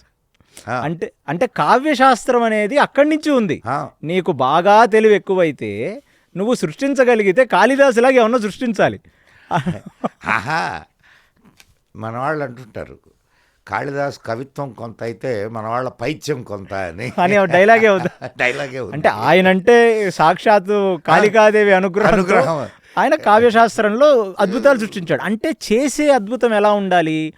నిజాన్ని వక్రీకరిస్తూ ఉండకూడదు, నిజాన్ని ఏమన్నా అద్భుతీకరిస్తూ ఉండాలి తప్ప వాస్తవానికి దూరంగా ఉండకూడదు. అంటే ఇక్కడ మళ్ళీ అసలు దీన్నైతే నేను దానం అని అనను, ఎందుకంటే కవచ కుండలాలకు ఎగెన్స్ట్గా వాసవి శక్తి వచ్చింది కాదు కదా. ఇప్పుడు ఇచ్చిపుచ్చుకున్నారు, ఇచ్చిపుచ్చుకున్నారు. వెరీ నైస్, దానంగానే కాదు, ఇచ్చిపుచ్చుకోవడం దానం ఎట్లా అవుద్ది? కరెక్ట్. సో ఇక్కడ అదైపోయింది. ఇక 3 భూదేవి శాపం. ఇదండి, ఇది అసలు ఈ భూమి మనం మళ్ళీ ఒక లాజిక్ పెడదాం. నూనె ఒలిగిపోయింది, నెయ్యి ఒలిగిపోయింది, పాలు ఒలిగిపోయి, నేను రకరకాలే చూశాను. ఏది ఒలిగినా భూదేవిని పిండి ఇస్తే అది దేనికన్నా పనికొస్తుందా అండి? అడిగినవాడు ఎవడన్నా అడుగుతాడా అండి అలాగా? అసలు అది నిజమైన మహాభారతంలో లేదు. కన్నడ సినిమాలో, ఇంకేదో ఒక మరాఠీ సినిమాల్లో ఎక్కడెక్కడి నుంచి తెలుగులో కూడా ఉంది. తెలుగులో నుంచి వచ్చి అసలు జరిగింది ఏమిటంటే, కర్ణుడికి విపరీతమైన ఆకలితో ఒక చిన్న జింకని దుప్పిని చంపుదామని అనుకుంటున్నప్పుడు, మీరు ఇప్పుడు ఈ కేరళ ప్రాంతాలకి, ఈ మలబారు, ఈ సౌత్ కేంద్ర ప్రాంతాలకు వెళ్తే అక్కడ మల్నాడు గిడ్డ అని ఒక జాతి ఆవు ఉంటుంది. అది అచ్చం జింకలానే ఉంటుంది, ఇంతింతే ఉంటాయి. వేచూరు, మల్నాడు బిడ్డ, చిన్న జాతి ఆవులు ఇవన్నీ. అందులో ఒక జింకను కొని కూడా ఉంది కదా పొంగనూరు, పుంగనూరు లాగా ఒక జింకను కొని కొడితే భుజిద్దామని అది ఒక ఆవుకు తగిలి ఆవు చచ్చిపోవటం. ఆ ఆవు చచ్చిపోయినప్పుడు ఆవు భూదేవికి ప్రతిరూపం. ఇది మనం ఒక పెద్ద పాడ్కాస్ట్ చేసాలి, ఆవుకి భూమికి సంబంధం. ఆవు భూదేవికి ప్రతిరూపం. అలాంటి దాన్ని కొట్టాడు కాబట్టి అది అది అది గోహత్యా పాపం చుట్టుకుంది. కాబట్టి ఆ గోహత్యా పాపం ఎప్పుడైతే చుట్టుకుంటుందో అప్పుడు బ్రాహ్మడిచ్చిన శాపం అది. అవసరం వచ్చినప్పుడు భూదేవి కృంగుతుంది అని. అంటే అతను చేసిన దానికి వచ్చిన శాపం అదంతే. ఇప్పుడు అంటే విపరీతమైన దానం చేస్తే భూదేవి వచ్చి శాపం. అసలు ఫస్ట్ ఆఫ్ ఆల్ వీళ్ళకి అర్థం కావాల్సింది ఏంటంటే, మీరే ఒక వ్యక్తి యోగ్యతని, ఒక వ్యక్తి ఆలోచన విధానాన్ని, ఒక వ్యక్తి యొక్క నిజమై వాడి ఊహ ఏంటి, వాడి నిజం ఏంటి, వాడి లోపల ఉన్న ఆలోచన ఏంటని పసిగట్టి మీరే దండనో ఇదో ఇస్తారు. కోర్టులు కూడా 10 సార్లు ట్రయల్లు చేసి వాడు ఎంత పిచ్చి పని చెయ్యరాని పని చేసినా ఒక లాయర్ని పెట్టించి వాడి తరఫున వాదన చేయించే కదా వాడికి శిక్షణ ఇస్తాయి. అంటే వాడు ఇన్నోసెంట్ అని ప్రూవ్ చేసుకోవడానికి. అలాంటిది భూదేవి, ఇంద్రుడు, వీళ్ళందరూ ఇష్టం వచ్చినట్టు మనల్ని అంటే అయ్యా, మీరు ఇంకా క్యారెక్టర్ని గొప్ప చేయాలా అని అంటే వీళ్ళందరినీ ఎదవల్ని చేయాలా? ఇంద్రుడు ఒక అంటే ఏదో ఆయన కొడుకు కోసం ఆయన కొడుకు కోసం ఆయన చేస్తుంటే మరి సూర్యుడు ఏం చేస్తున్నాడు ఇక్కడ? పోనీ గమ్మునుంటాడా? అసలు ఇది ఏదో అంటే ఇక్కడ జరిగే వాస్తవం మాట్లాడుకుందాం. సో అది జరిగిన పాపం వల్ల భూదేవి కృంగింది. ఎందుకంటే గోహత్యాపాతకం అనేది చాలా పెద్దది. మహామహులే గోహత్యాపాతకం చేస్తే దాన్ని నల్లిఫై పంచమహాపాతకాల్లో ఒకటిది గోహత్యాపాపం అనేది. సో దాన్ని చేసుకోవడానికి ఎంతో సాధన చేయాలి. సో ఇప్పుడు శాపాలు అయిపోయినాయి. ఇందులో గొప్ప శాపాలు ఏం లేవు. చేసినవే ఆయనకి 2 శాపాలు. ఒకటి, కాంపిటేటివ్ స్పిరిట్తో నువ్వు యుద్ధం చేస్తే ఈ శస్త్రం పనిచేయదనే పరశురాముడి శాపం, ఆవుని చంపటం వల్ల గోహత్యా శాపం. ఈ 2 ఉన్నాయి. ఇక్కడ సింపతి ఏంటి? ఆయన చేసినవి ఎవడు ఇలాంటి శాపాలు 10 మందికి చాలా రకాలుగా ఉన్నాయి. సో ఇది అయిపోయింది. ఇప్పుడు 3వ భాగం. అన్నిటికంటే వికృతి చర్యలు 2 చెప్తాను మీకు కర్ణుడు గురించి. ఒకటి, పాండవులు వనవాసం వాళ్ళ మానాన వాళ్ళు పోయి వాళ్ళ ఆకులు అలములు ఒలుసుకుంటూ భీముడు ఆ చెట్టు ఈ చెట్టు కింద కొమ్మలు రెమ్మలు పళ్ళు ఎత్తుక్కుంటుంటే వీడు మళ్ళీ వెళ్ళి కర్ణుడు దుర్యోధనుడికి, అంటే ఎప్పటికప్పుడు దుర్యోధనుడు అంటే వీడికి ఒక రకమైన పిచ్చి. ఓకే, ఆ దుర్యోధను దగ్గరికి వెళ్ళి అసలు వాళ్ళకి ఇప్పుడు కారం పెట్టినట్టుగా మన వైభవం వాళ్ళకి చూపిద్దాం, మన వైభవం వాళ్ళకి చూపించాలి. మన అప్సరసలు ఏంది, మన రాజ్యం ఏంది, మన పొజిషన్ ఏంది, మన కింగ్డమ్ ఏంది మొత్తం చూపిద్దామని చెప్పి లేని ఆలోచన దుర్యోధనుడికి సృష్టించి, అంటే మీకు ఒక రకంగా చెప్పాలంటే సార్, ఈ పర్టికులర్ క్యారెక్టర్స్ మన సినిమాల్లో ఒక కమెడియన్ క్యారెక్టర్స్ అండి ఇవి. ఆడు మానాడు ఎలాగో నాశనం అవ్వడానికి రెడీగా ఉంటాడు దుర్యోధనుడు, వాడికి తోడిడు పెట్రోల్ లాగా చేరుతుంటాడు. సో వాడికి రాలేదు ఈ ఆలోచన.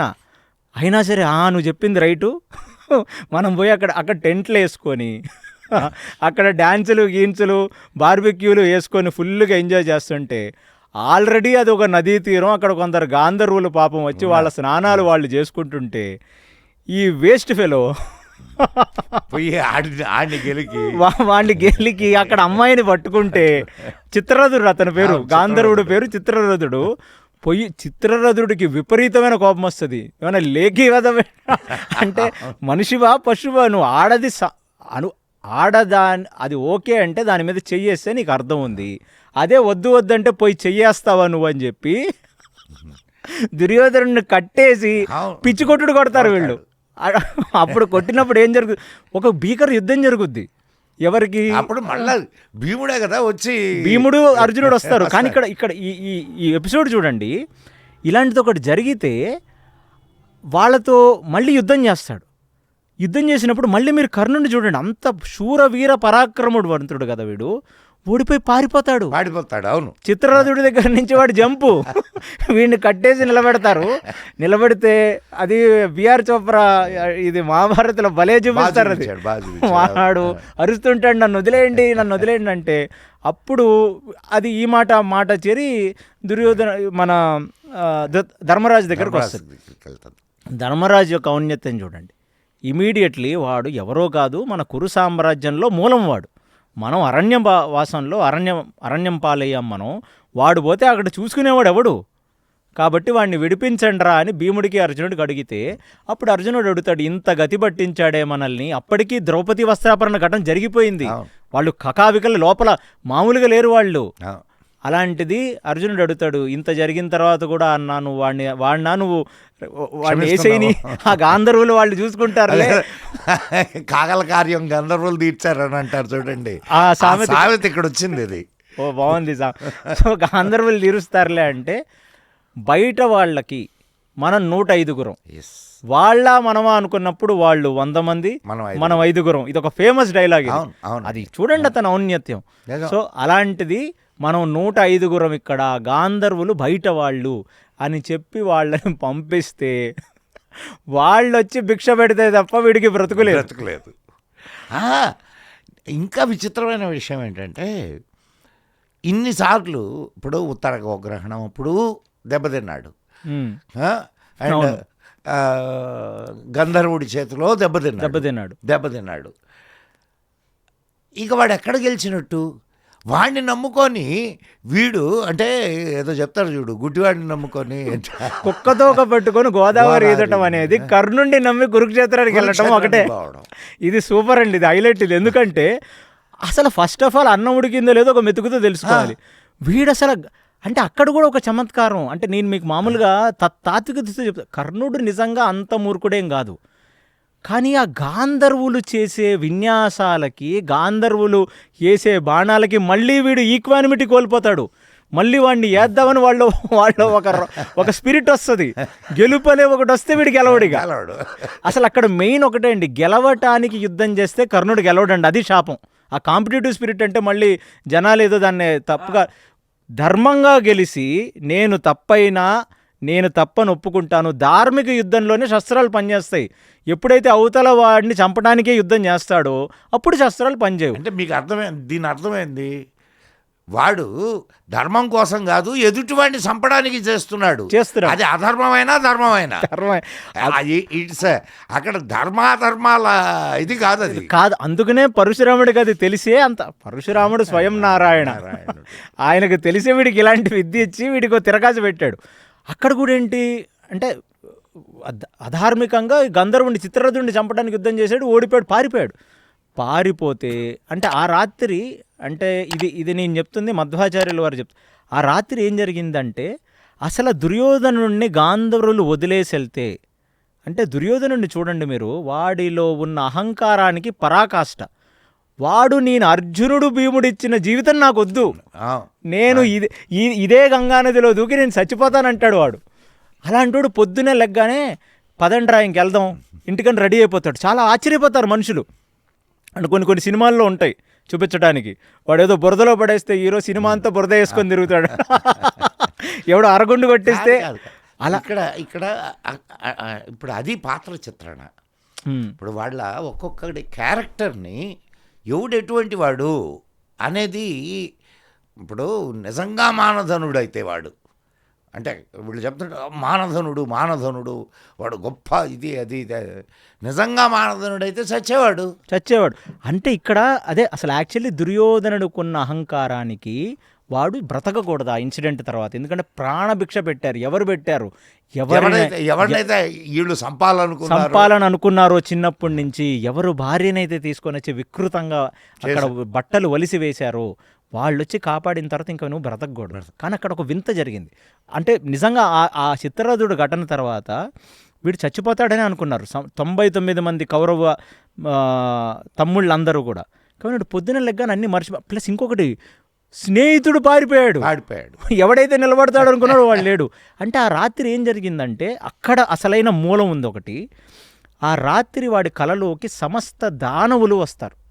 దానవులు వచ్చి, నాయనా నువ్వు చావకూడదు, నీ ద్వారా మేము దానవులమందరము దేవతలతో చేసే యుద్ధం, దానికి నువ్వు బ్రతకాలి, నీ వెనకాల మేము సమిధలమై నించుంటామని చెప్పి వాడిని కన్విన్స్ చేస్తారనేది ఒక తాత్వికమైన మహాభారతంలో నేను విన్నది.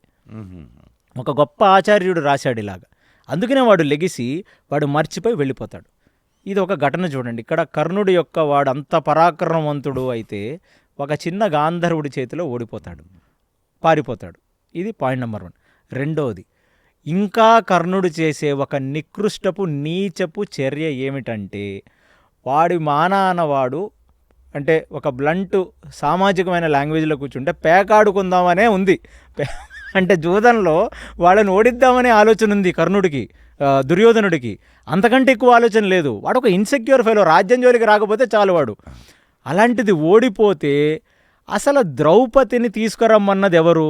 చాలామంది అనుకునేది ఏంటి, శకునని, లేకపోతే దుర్యోధనుడికే వచ్చిందని చెప్పి, దాని తర్వాత కీచకుడు, దాని తర్వాత ఇంకెవడు మన దుశ్శాసనుడని. వీళ్ళ ముగ్గురికి అసలు ఆ తాటు కూడా లేదు. అసలు అలాంటి ఒక చర్య చేద్దామన్న కించిత ఆలోచన కూడా రాదు వాళ్ళకి. ఎందుకంటే వీళ్ళు ఆల్రెడీ ఎన్నో ప్లాన్లు వేసి ఫెయిల్ అయిన వాళ్ళు. అవతల వ్యక్తి ఉన్న పరాక్రమం వాళ్ళకి తెలుసు కదా. భార్యను తీసుకొని వస్తే ఊరుకుంటారా? పక్కన నుంచి ఈ ప్రవోక్ చేసినోడు ఈడే. కుక్కతోక పెట్టి గోదావరి ఎదటం అనేదే కర్ణుడి సామెత. వాడు మానాన వాడు సరేలే ఓడిపోయారని అనుకుంటే అట్టట్టు ఓడిపోతే ఎలా కుదురుద్ది? తీసుకురండి ఆమెను తీసుకొని వచ్చి, ప్లస్ వీడు యూజ్ చేసే లాంగ్వేజ్, వేష్యని తీసుకొని రండి, ఆమె బట్టలు తొలచివేయండి అనేది కర్ణుడు చెప్పేది. వాడికి తెలియదు ఆ రోజు దుర్యోధనుడికి, ఈయన పక్కన పెట్టుకుంటే మన గొయ్యి మనమే దోకుంటున్నాం కంటిన్యూ. అసలు చాలామంది అనుకుంటారు.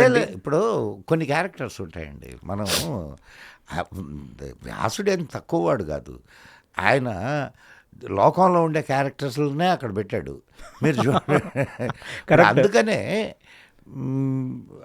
దాంట్లో వాళ్ళ నలుగురిని దుష్ట చతుష్టయం అంటారు. అవును, దుష్ట చతుష్టయం అంటే దుష్టపు ఆలోచనలు. ఈడు కాకపోతే ఇంకోటి చేస్తాడు వాళ్ళ నలుగురిలో. అంటే ఈ శ్లోకం వింటే నాకు ఒకటి గుర్తొస్తుందండి. శంకరాచార్యుల వారు భజగోవిందంలో రాసింది, సత్సంగత్వే నిస్సంగత్వం, నిస్సంగత్వే నిర్మోహత్వం, నిర్మోహత్వే నిశ్చలతత్వం, నిశ్చలతత్వం జీవనముక్తి. ఎప్పుడు సత్సంగంలోనే ఉండమంటాడు ఆయన. అలాంటిది దుర్యోధనుడే. ఈ దుష్ట చతుష్టయంలో ఎవడి బుద్ధి సరిగ్గా ఉండదు. దుర్యోధనుడికి కొంచెం బాగుందన్న టైంలో బుద్ధి ఒక్కరిస్తు. వీళ్ళిద్దరు బాగున్నారంటే శకుని లెగుస్తాడు. వీళ్ళు ముగ్గురు బాగున్నారంటే దుశ్శాసనుడు. వీళ్ళు మొత్తం ఇదొక ఇలాకతో మఫలి. ఎస్. ఇప్పుడు ఆయన కారణం ఏమిటి? ఇంత ఇది చేయడానికి ఇటువంటి క్యారెక్టర్స్ ఉంటారా అని చెప్పి, మన పక్కనే ఉంటారా అని చెప్పడం. చూడండి, ఇంకా వింత ఏంటంటే తెమ్మన్నాడు. తెమ్మంటే ఈ దుర్యోధనుడికి అమ్మ ఇక పాండవులను అవమానించడానికి ఇంతకంటే ఒక ఛాన్స్ లేదురా అని చెప్పి. అంటే అది ధార్మికత చూడండి. అంటే వాళ్ళని ఎందుకు కృష్ణుడు ప్రొటెక్ట్ చేస్తున్నాడో మీరు ఒకటి అర్థం చేసుకోవాల్సింది. ఫస్ట్ తీసుకురమ్మన్నది ఎవరిని? దుశ్శాసుడిని పంపించలేదు. ప్రేతగామి ప్రతిహారిని పంపిస్తా. ప్రేతగామి ఒక అతను, అక్కడ కూడా ఇంకొక పాయింట్ ఉంది. అతను సూతుడు. ఈ వీడికి అంత కులం పిచ్చుంటే, ఎందుకంటే ఇది మహాభారతంలో రాసింది. ప్రేతగామి పోయి ఏం చెప్తాడంటే ద్రౌపదిని అడుగుతాడు, అమ్మా నిన్ను తీసుకురమ్మన్నారు అని. ప్రతిగామి ఆయన పేరు. ప్రతిగామి. అమ్మా నిన్ను తీసుకురమ్మన్నారంటే అక్కడ ఒక మంచి శ్లోకం ఉంటుంది, చాలా ఫేమస్. తను ఓడి నన్నోడి తన్నోడేనా అని. దాని అర్థం ఏంటంటే అసలు ఫస్ట్ ఆఫ్ ఆల్ ఎవరు ఓడారు నన్ను? ఆల్రెడీ అతను ఓడితే అతనికి దాసిని కాబట్టి నేను ఇండైరెక్ట్గా అతనికి దాసిని అవుతాను. అప్పుడు నన్ను రమ్మనాల్సింది నా భర్త వెనకాల వెళ్తాను. అసలు ఏం జరిగింది అక్కడ, ఎవరిని ముందు పెట్టి తర్వాత ఎవరు ఓడారు అని అడుగుతుంది తను. ఈ లాజిక్ ఏదో బాగా కన్ఫ్యూజింగ్ ఉంది, నేను అడిగి వస్తానని చెప్పి వెళ్తాడు. వెళ్ళి ఎరా రాలేదు అమ్మాయిని తీసుకొని అంటే ఆ అమ్మాయి ఈ క్వశ్చన్ అడిగిందండి అంటే ఇంకా అదంటే మీరు ఆలోచించండి వాడు దృష్టి. అరే సూత కూడా నీవు ఎందుకురా వెళ్ళావు, నువ్వు ఒక వేస్ట్ తిడతాడండి అక్కడ సూత అని. ఫస్ట్ ఆఫ్ ఆల్ సూత అనేది నేను చెప్పినట్టు అదంతా ఇదేం కాదు. వాడు అలా రాజుల్ని పొగుడుకుంటూ రాజుల వెనకాల తిరిగేవాళ్ళు వీళ్ళు సూతులు అనేది. ఈయన్ని పంపించి నేను అసలు పని చేశానని అక్కడ తిట్టాడు. అంటే వాడికి అంత ఔన్నత్యమేం లేదు, జనాలుగా వాళ్ళని పొగిడే అంత ఔన్నత్యమేం లేదు దుర్యోధనుడికి. తర్వాత శ్వేతగామ అయిపోయింది. నెక్స్ట్ దుశ్శాసనుడి నెల నువ్వు తీసుకురమ్మంటాడు. ఆమె చెప్తుంది రజస్వలంలో ఉన్నాను నాయన, నేను రాకూడదు. సో అలాగా ఏకవస్త్రం అంటే అదే కదండి, ఆడవాళ్ళు రజస్వలం టైము ఆమెని జుట్టు పట్టుకొని వచ్చి ఈడ్చుకొచ్చిన తర్వాత కర్ణుడు బట్టలు తొలిచివేయమంటే వీడు ఇంకా అవును అంటే మీరు ఇవాళ ప్రస్తుత సమాజంలో కూడా ఒక భర్త ముందు ఒక భార్యని తీసుకొని వచ్చి ఒక సభలో వాళ్ళ తండ్రులు, తాతలు, గురువులు, గురుతూల్యులు, గురు కొడుకులు అందరూ కలిసి ఉంటున్న చోట ఆడదాన్ని బట్టలు ఇప్పి చూడటం ఇదేం వికారం అండి. అది ఇవాళ సమాజంలో కూడా మనకు వికారంలానే కనబడుతుంది. అది ఆ రోజుల్లో వాళ్ళు ఆ పని చేస్తే అయినా చూడండి, తలుచుకుంటే భీముడు అప్పుడే చంపేస్తాడు లెగిసి ఒక్కొక్కడిని. వాళ్ళకి తెలుసు ఆ సంగతి, కానీ ఓడిపోయారు, ధర్మబద్ధులై ఉన్నారు కాబట్టి వాళ్ళు చేతులు కట్టుకొని ఉన్నారు. ఉంటే ఇంకప్పుడు మీకు తెలిసింది నెక్స్ట్ ఆ కృష్ణుడు వచ్చి ఇంకా ఆపద్బాంధవుడు, ఆయననే అన్నీ చూసుకునేవాడు, వచ్చి ఆమెకి చీరలు ఇస్తాడు. వీడు ఒలవలేక కింద పడిపోతాడు. వాడు పడిపోవటం అండి దుశ్శాసనుడు. సమస్త ధ్వజాల మీద ఉన్న అన్ని వీటిని మంట వచ్చేసి అన్ని ఫ్లాగ్స్ గాలిపోయాయి, నక్కలు అరిసాయి, గుడ్లగూబలు ఏడిచాయి. ఒక రకమైనది చూసి మళ్ళీ గుడ్డోడికి ఈ ధృతరాష్ట్రుడికి భయం వస్తుంది. అమ్మో మనం చెయ్యరానిది ఏదో అది చూడండి, విచిత్రమైన క్యారెక్టర్స్ని ఆయన వ్యాసుడు, ఇటు ధృతరాష్ట్రుడు, వాడికి అన్నీ తెలుస్తుంటాయి.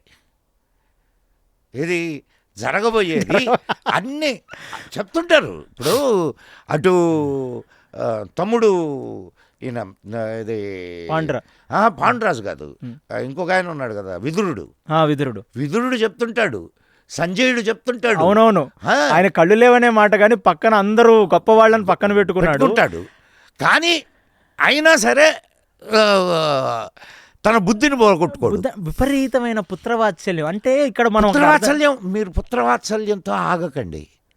పుత్రవాత్సల్యం కాదది, అది రాజ్యం మీద మోహం ప్లస్ నాకు అంటే నేను ఇంకొకటి తాత్విక, ఎక్కడో ఒక మూలండి ఒక చెడిపోయిన కొడుకుని చూసుకొని ఒక తండ్రికి అయ్యో నేను వీడిని సరిదిద్దలేకపోయానే అనే ఒక లోపల ఒక వెలితి, అతను దుర్యోధనుడిని దండించలేక అలాగని సమర్థించలేక చాలా విపరీతమైన తజనభజన పడ్డ క్యారెక్టర్ అది. ఎందుకంటే వాడు కరెక్ట్గా చెప్పాలంటే పాండురాజు రాజ్యాన్ని నేలాడు అసలు, తర్వాత ధృతరాష్ట్రుడిని తెచ్చి కూర్చోబెట్టారు. మీకు అందుకే కదా వీళ్ళు క్లెయిమ్ చేయగలుగుతున్నారు. ఈ పాండవులు రాజ్యంలో మాకు హక్కు ఉంది అని చెప్పి క్లెయిమ్ చేయడానికి కారణం పాండురాజు పరిపాలించింది. అది పాండురాజు పరిపాలించి పాండురాజు సంపాదించిన రాజ్యం అది. సో ఇక్కడ మళ్ళీ అంటే అతనిలో ఉంది ఆ వికృతి అనేది ఉంది అతనిలో. ఎందుకంటే పాచికలాడుతున్నప్పుడు ఎవరు గెలిచారు అని అడుగుతుంటాడు. అలాంటి వాడు భయపడిపోయి ఇవన్నీ చూసి అమ్మ వరాలు కోరుకో అమ్మ నేను ఇస్తానన్నాడు ఆయన. మరి వరాలు కోరుకున్నప్పుడు తను ఇన్ని కష్టాలు పడుతున్నారే నా నా నా పతులు భర్తలు, రాజ్యాన్నే కోరేసుకుంటే అయిపోతుంది కదా. ఆ ఔన్నత్యం చూడండి. నా పతిలు ఇప్పుడు ఏ దాసీ బంధనంలో అయితే ఇరుక్కున్నారో ఆ బంధనాన్ని విడిపించమంటదా. ఎందుకంటే ఆమెకు తెలుసు నా పతిదేవుళ్ళు బయటికి వస్తే వాళ్ళందరూ వీళ్ళని ఎలాగో వేసుకుంటారు, తర్వాత ఇది జరగాలి అనే సంగతి తెలుసు. సో అంటే ఇక్కడ మళ్ళీ అంటే మనం మహాభారతం లోపలికి సిచ్యువేషన్స్ తర్వాత వెళ్దాం, కానీ కర్ణుడు ఎంత వేస్ట్ ఫెలో అంటే పాపం, అంటే వాడి భార్యను చేస్తే ఊరుకుంటాడండి వాడు. అలాంటిది లేనిపోని ఆలోచన, రాని వికారం స్నేహితుడికి సృష్టించాడు వీడు. ఇది కూడా అయిపోయింది. ఇక మొత్తం అరణ్యకర్వం అయిపోయింది, అజ్ఞాత పర్వం అయిపోయింది. వచ్చారు సంధి. ఈ సంధి రోజు మీకు చెప్పాల్సిన అన్నిటికంటే పెద్ద విషయం. సంధి రోజు కృష్ణుడు వస్తాడు. ఆల్రెడీ ఎక్కువ తక్కువ మాట్లాడితే కృష్ణుడినే బంధించమని దుర్యోధనుడు ఆల్రెడీ చెప్పేస్తాడు. రాత్రి విదురుడి ఇంటికి వెళ్తే విదురుడు అడుగుతాడు కృష్ణుడిని, కృష్ణ వాళ్ళ గురించి తెలిసి కూడా నువ్వు మళ్ళీ వచ్చావా, నువ్వు కొంచెం కేర్ఫుల్గా ఉండాలి, వీడు ఆల్రెడీ అంటే మేము అంతరాంగికులమైన కూడా మాకు తెలుసు, ఎక్కువ తక్కువ అయితే ఈ సంధిలో నేను బంధించమన్నాడని. అప్పుడు కృష్ణుడు చెప్తాడు, వాడు బంధించడం కాదు, నారాయణీయ సైన్యం హస్తిన బయటే ఉంది. బలరాముడికి ముందే తెలిసింది, మొత్తం సైన్యం బయటే ఉంది. నారాయణీయ సైన్యం అంటే కృష్ణుడు ద్వారక సైన్యం. కాబట్టి పర్లేదులే నాయన, మనం ఒక అవకాశం ఇవ్వాలి, కృష్ణుడు ఒక ఔన్నత్యం, అది ఒక అవకాశం ఇద్దాం మళ్ళీ వీళ్ళకి అని. ఇంత తెలిసి కూడా వెళ్ళి మాట్లాడే మాట ఏంటంటే, ఈ యుద్ధాన్ని ఇద్దరు ఆపగలరు, ఒకటి నువ్వు ఆపగలవు, ఒకటి నేను ఆపగలను. నువ్వు అంటే ధృతరాష్ట్రుడికి చెప్తున్నాడు, ఇప్పటికన్నా మేలుకో, అధర్మం వైపు ఉండకు, నేను ఒక క్షణం పాండవులని వద్దు, మీరు వీళ్ళకే దాసులుగా పనిచేయండి అంటే వాళ్ళు పనిచేస్తారు, కానీ అధర్మాన్ని నేను చెప్పను, కాబట్టి నువ్వు మారు అని చెప్పగానే ధృతరాష్ట్రుడు ఏమీ మాట్లాడాడు, అయిపోతుంది. అప్పుడు బయటికి వెళుతూ అండి, ఇక్కడ అసలు మెయిన్ ఘటన, కర్ణుడు భుజం మీద చెయ్యేసి కర్ణుడిని రథం మీద ఎక్కించుకొని బయటికి తీసుకెళ్తుంటే ఈ దుష్ట చతుష్టయంలో వీళ్ళందరూ ఆశ్చర్యపోతారు, అమ్మ ఇప్పుడు ఏం స్కెచ్ చేస్తాడు కృష్ణుడు, వెళ్ళిపోయాడు, అయిపోయింది కదా, వెళ్ళిపోవచ్చు కదా అని. కర్ణుడిని ఎందుకు తీసుకెళ్ళాడు అంటే దానికి చాలా పెద్ద రహస్యం ఉంది, కానీ కర్ణుడిని అడిగే ప్రశ్నలు మాత్రం మీకు చెప్తాను ఇప్పుడు. ఇది కర్ణుడి యొక్క రియల్ క్యారెక్టర్. కర్ణుడు భుజం మీద కృష్ణుడు చెయ్యి వేశాడు అంటే కర్ణుడు దానికి పాత్రత కలిగినవాడని అర్థం. ఎందుకంటే దుశ్శాసనుడి మీద చెయ్యేలా, దాని తర్వాత శకుని మీద చెయ్యేలా, ఇంకెవరినో పిలవలేదు, కర్ణుడిని పిలిచాడు. ఏంటంటే నువ్వు ఎవరి కొడుకువో నీకు తెలుసా? ఖచ్చితంగా తెలుసండి నాకు. Okay, great. మరి ఏంటి పరిస్థితి అంటే అప్పుడు అతను చెప్పిన ఫస్ట్ డైలాగ్ ఏంటంటే, కృష్ణ నాకు తల్లి లాలన పాలన లేదు అనే కించిత్ భావన కూడా లేదు, ఎందుకంటే రాధ నా తల్లి, ఇవాళకి నేను ఆ తల్లి పెట్టిన భోజనం చేసి వచ్చాను, అంటే నాకు అంత ప్రేమ ఇచ్చింది, నాకు తల్లి ప్రేమకి లోటు లేదు రాధ వల్ల. నా తండ్రి కావాల్సింది సమకూర్చాడు, నేను ప్రతిభావంతుణ్ణి, కావాల్సింది తెచ్చుకున్నాను. పాండవులకి కౌరవులకి తల్లి తండ్రి ప్రేమలు లోపించి వాళ్ళ బాల్యం కకావికలమై ఉందేమో కానీ నా బాల్యం చాలా ఉన్నతంగా నడిచింది కృష్ణ. నీకు తెలియని కర్ణుడు నాకు తెలుసు, నువ్వెందుకు ఇలాగున్నావో కూడా నాకు తెలుసు. ఒక క్షణం ధర్మరాజు దగ్గరికి వెళ్ళి నువ్వే అగ్రజుడు అన్న సంగతి నేను చెప్పినా నువ్వు చెప్పినా రాజ్యం మొత్తం నీకిచ్చి నీకు శరణాగతి పొంది నీ తరఫున నించుంటాడు ధర్మరాజు నాకు తెలుసు అని కర్ణుణ్ణి అంటాడు. అన్నప్పుడు మీరు మూల మహాభారతం చదవండి, అక్కడ కర్ణుడు చెప్పిన ఒక శ్లోకం విండి నా కళ్ళమ్మట నీళ్ళొచ్చాయండి. కృష్ణ, సమస్త గ్రహకూటమి చూస్తుంటే విపత్తు తప్పదు, నీచులు పెరిగారు, ఇది తప్పించటం ఎవరి తరమూ కాదు, అది నీకు తెలుసు. నన్ను చూసుకొని మాత్రమే యుద్ధానికి ప్రిపేర్ అవుతున్నాడు ఈ దుర్యోధనుడు. ఇప్పుడు నేను కానీ వచ్చి ధర్మరాజు దగ్గర చేరితే 10,000% ఇడు యుద్ధానికి రాడు, మళ్ళీ పాచికలను పేకాటను ఇంకేదో కొత్త రకం పన్నాగాలు వేస్తాడు తప్ప వీడు యుద్ధానికి రాడు. ధర్మం గెలిచేది నీ పక్కనుంటేనే ధర్మం గెలుస్తుంది. ఈ యుద్ధం గెలవబోయేది ధర్మరాజు మాత్రమే. నేను నీకు ఈ యుద్ధంలో ఒక సంహితనయ్యి ఈ దుర్యోధనుడిని నాశనం చేస్తానంటాడు. ఇలాంటివాడు బ్రతకూడదంటాడు. ఇది ఇని నేను చాలా ఆశ్చర్యపోయాను. ఎందుకు అంటే ఈ పాయింట్ ఉన్న వాళ్ళందరూ మరి ఇంతసేపు కర్ణుడు పరమ వేస్ట్ ఫెలో అన్నావు కదరా నాయన, మరి ఇప్పుడేంటి మరి కర్ణుడు ఔన్నత్యం మాట్లాడుతున్నావు నువ్వు అంటే అసలు ఫస్ట్ సంగతి ఏంటంటే ఈ వృత్తాంతానికి మనం ముందుకు వెళ్ళాలి. అసలు కర్ణుడు ఎవరయ్యా? ఇక్కడ వచ్చిన కర్ణుడు అంటే సహస్ర కవచుడు అనే రాక్షసుడు బ్రహ్మతో ఘోర తపస్సు చేసి మళ్ళీ హిరణ్యకశిపుడిలాగే రాక్షసులు అడిగే వరాలు ఇంట్లోపల కాదు బయట కాదు, ఈ త్రిపురాసుర సంహారంలాగా అది గుర్రం కాదు అది ఇది కాదు ఇట్లా రకరకాలు అడుగుతున్నట్టు వీడు కూడా అడుగుతాడు. ఒకటి ఏంటంటే మరణం లేకుండా ఇవ్వమని. బ్రహ్మ అంటాడు నేనే చనిపోవాలి ఒకరోజు, నేను నీకేం వరం ఇస్తాను నువ్వే.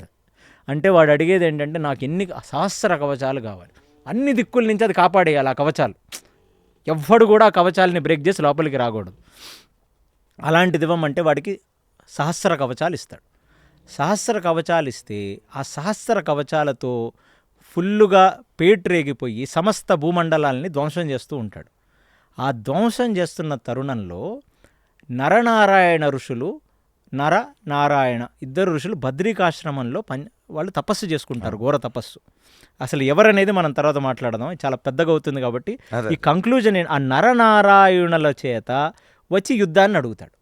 అడిగితే అప్పుడు ఏమంటాడు, ఒకడు తపస్సు చేసుకుంటే ఒకడు యుద్ధం చేస్తాడు నీతో అంటే, అలా యుద్ధం నరనారాయణులు ఇద్దరు. ఆ నరనారాయణులు ఎవరయ్యా అంటే నరసింహస్వామి అవతారంలో మృగరూపంలో ఉన్నవాడు నారాయణుడయ్యి మనుష్య ఆకారంలో ఉన్నవాడు నరుడవుతాడు. వీళ్ళిద్దరూ స్వయం నారాయణ కృష్ణార్జునుల్ని నరనారాయణులు అంటే ఒక నారాయణులే అంశ ఇద్దరు.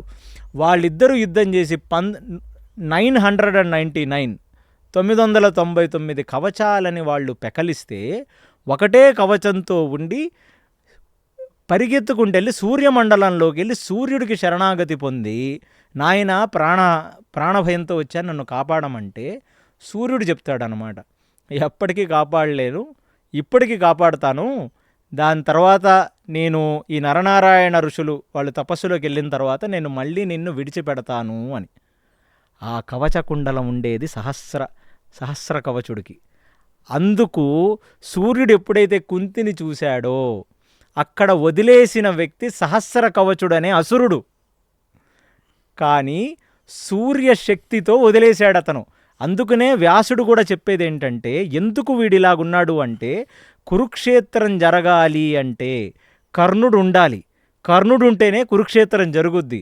అందుకనే ఎప్పుడెప్పుడైతే సూర్యుడు మాట్లాడాడో అప్పుడు వాడు చేసే ఉపాసన ధర్మం మాట్లాడతాడు. ఎప్పుడెప్పుడైతే వాడిలోని సహస్ర కవచుడు ఉంటాడో వెళ్ళి మనం వాళ్ళని టీజ్ చేద్దాం, అక్కడ క్యాంపులు వేసుకొని.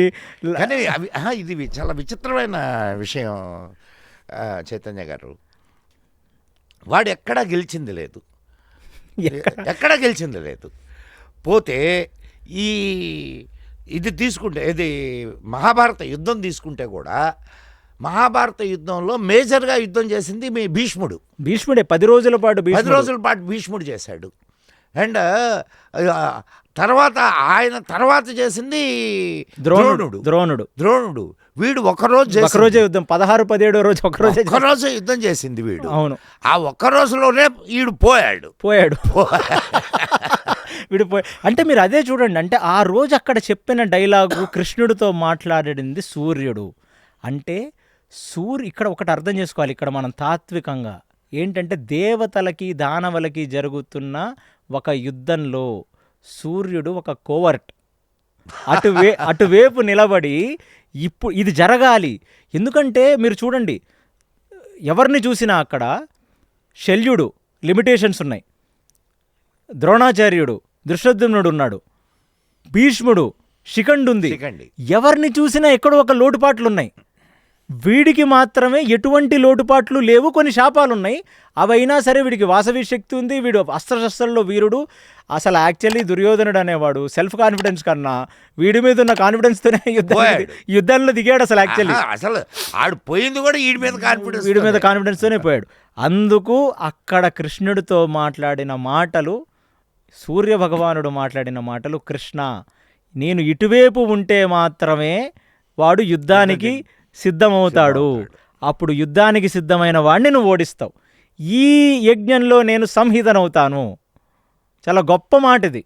సో చెప్పిన తర్వాత అప్పుడు కృష్ణుడు నవ్వుతాడు, వెళ్ళిపోతాడు.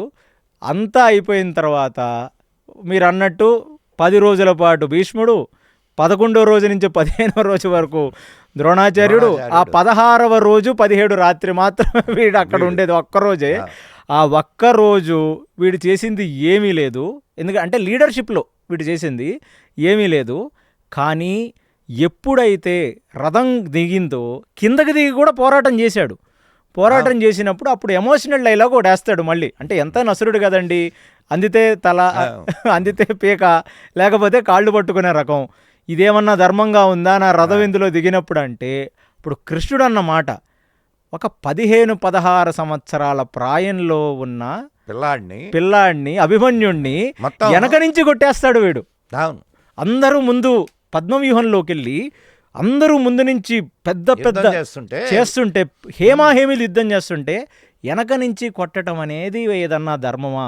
అసలు నువ్వు ధర్మాన్ని గురించి మాట్లాడటం దేవత అంటే దయ్యాలు వేదం వల్లించినట్టు నువ్వు అసలు నీ జీవితం ముందు నుంచి చూస్తే ఎక్కడా ధర్మం కనపడలేదురా నాయన. నువ్వు అసలు యాక్చువల్లీ నువ్వు హీరో అనుకుంటున్నావేమో, నువ్వు కమెడియన్.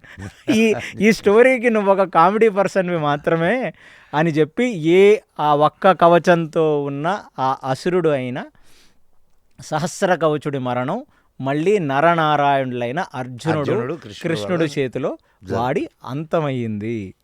సో ఇంత క్లీన్గా మహాభారతంలో వ్యాసుడు డైసెక్ట్ చేసుకుంటూ వాడి పాత్రని చెప్పాడు. చాలా ఇప్పుడు ఎక్కడికక్కడ ఆయన వ్యాసముని ఇదిగో వీడు స్ప్లిట్ క్యారెక్టర్ జాగ్రత్త అని చెప్తూనే వచ్చాడు. ఈ స్ప్లిట్ క్యారెక్టర్ అనేది చాలా చాలా నెసెసరీ, ఇది చెప్తూనే వచ్చాడు. వాడు ఒక పక్క పూజలు చేస్తాడు, దానాలు చేస్తాడు, ఇంకో పక్క వీడికి అనవసరమైన చెడు మాటలనే చెప్తుంటాడు ప్రతిదీ. వీడు నాశనం అయ్యింది కన్నా అంటే ఇది యాక్చువల్లీ మీరు నాకెవరో చెప్పారు, ఆఖరికి వచ్చేసి స్నేహితులు ఇద్దరు స్వర్గంలో కలుసుకొని ఆలింగనం చేసుకున్నారని. అవి ఆడగలుసుకున్నారు మనకు తెలియదుగా. కానీ వ్యాస భగవానుడు చెప్తుంది మాత్రం ఇట్లాంటి ఒక స్నేహితుడు ఉంటే పెద్దగా శత్రువులు అవసరం ఏమి అవసరం లేదు, నాశనం అయిపోవడానికి ఇంకెందుకండి. అంటే కొన్ని మోడర్న్ సినిమాల్లో కొన్ని క్యారెక్టర్స్ ఉంటాయి, ఒకడు 10 మంది స్నేహితుల్ని శత్రువుల్ని పెట్టుకొని బ్రతుకుతున్నాడు రా, నీలాంటి ఒకడిని పెట్టుకొని నేను పడరాని పాటలు పడుతున్నాను చాలు. అలాగా ఇలాంటి ఒకడు ఎంత గొప్ప నీతి చూడండి. చెడు చెప్పేటటువంటి వాడు ఒక్కడుంటే జీవితం నాశనం అయిపోద్ది అని చెప్పడానికి ఈ ఒక్క క్యారెక్టర్ చాలు, ఈ ఒక్క వీళ్ళిద్దరి కాంబినేషన్ చాలు అంతే. చూడు ఎంత పెద్ద సామ్రాజ్యం, 11 అక్షౌహిణులు, వీళ్ళకే 7 అక్షౌహిణులు మాత్రం. 7 అక్షౌహిణుల సైన్యం ఉన్నవాళ్ళు 11 అక్షౌహిణుల సైన్యాన్ని దున్నుమాడారు. అంటే సర్వనాశనం కావడం. ఇప్పుడు మనిషిని ఆలోచించుకోనివ్వదు కొన్ని సమయాల్లో. భీష్మ, ద్రోణ, కృపాచార్యులు, కర్ణుడు, దుర్యోధనుడు ఉత్తర గోగ్రహణానికి వెళ్తారు. ఒకే ఒక్క బాణంతో వీళ్ళందరినీ పడుకోబెడతాడు. అవును, కరెక్ట్. అసలు వీళ్ళు టెక్నికల్లీ అసలు ఆ యుద్ధానికి వెళ్ళకూడదండి, ఎవరికి ఆ ధైర్యం లేదు. అందుకనే మీరు గమనించారు, ఈడే అప్పుడు కూడా ఉత్తర గోగ్రహణానికి గీరేది వీడే. అసలు ఇంకా ఒక పెద్ద మాట, మీరు మామూలుగా మహాభారతం 18 రోజులు మనం చేద్దాం, బట్ ఒక పాయింట్ చెప్తాను మీకు. దుర్యోధనుడి యొక్క అవలక్షణం ఏమిటంటే చిన్నప్పటి నుంచి ప్రయత్నిస్తూనే ఉన్నాడు, ఒక్కసారి కూడా గెలవాల. ఆఖరికి 4వ రోజు ఒక కవచం. ఇప్పుడు మనం అనుకుంటే ఏంటంటే పద్మవ్యూహం మాత్రమే ఒక వ్యూహం అని, గజవ్యూహం చేస్తారు వాళ్ళు. అవును.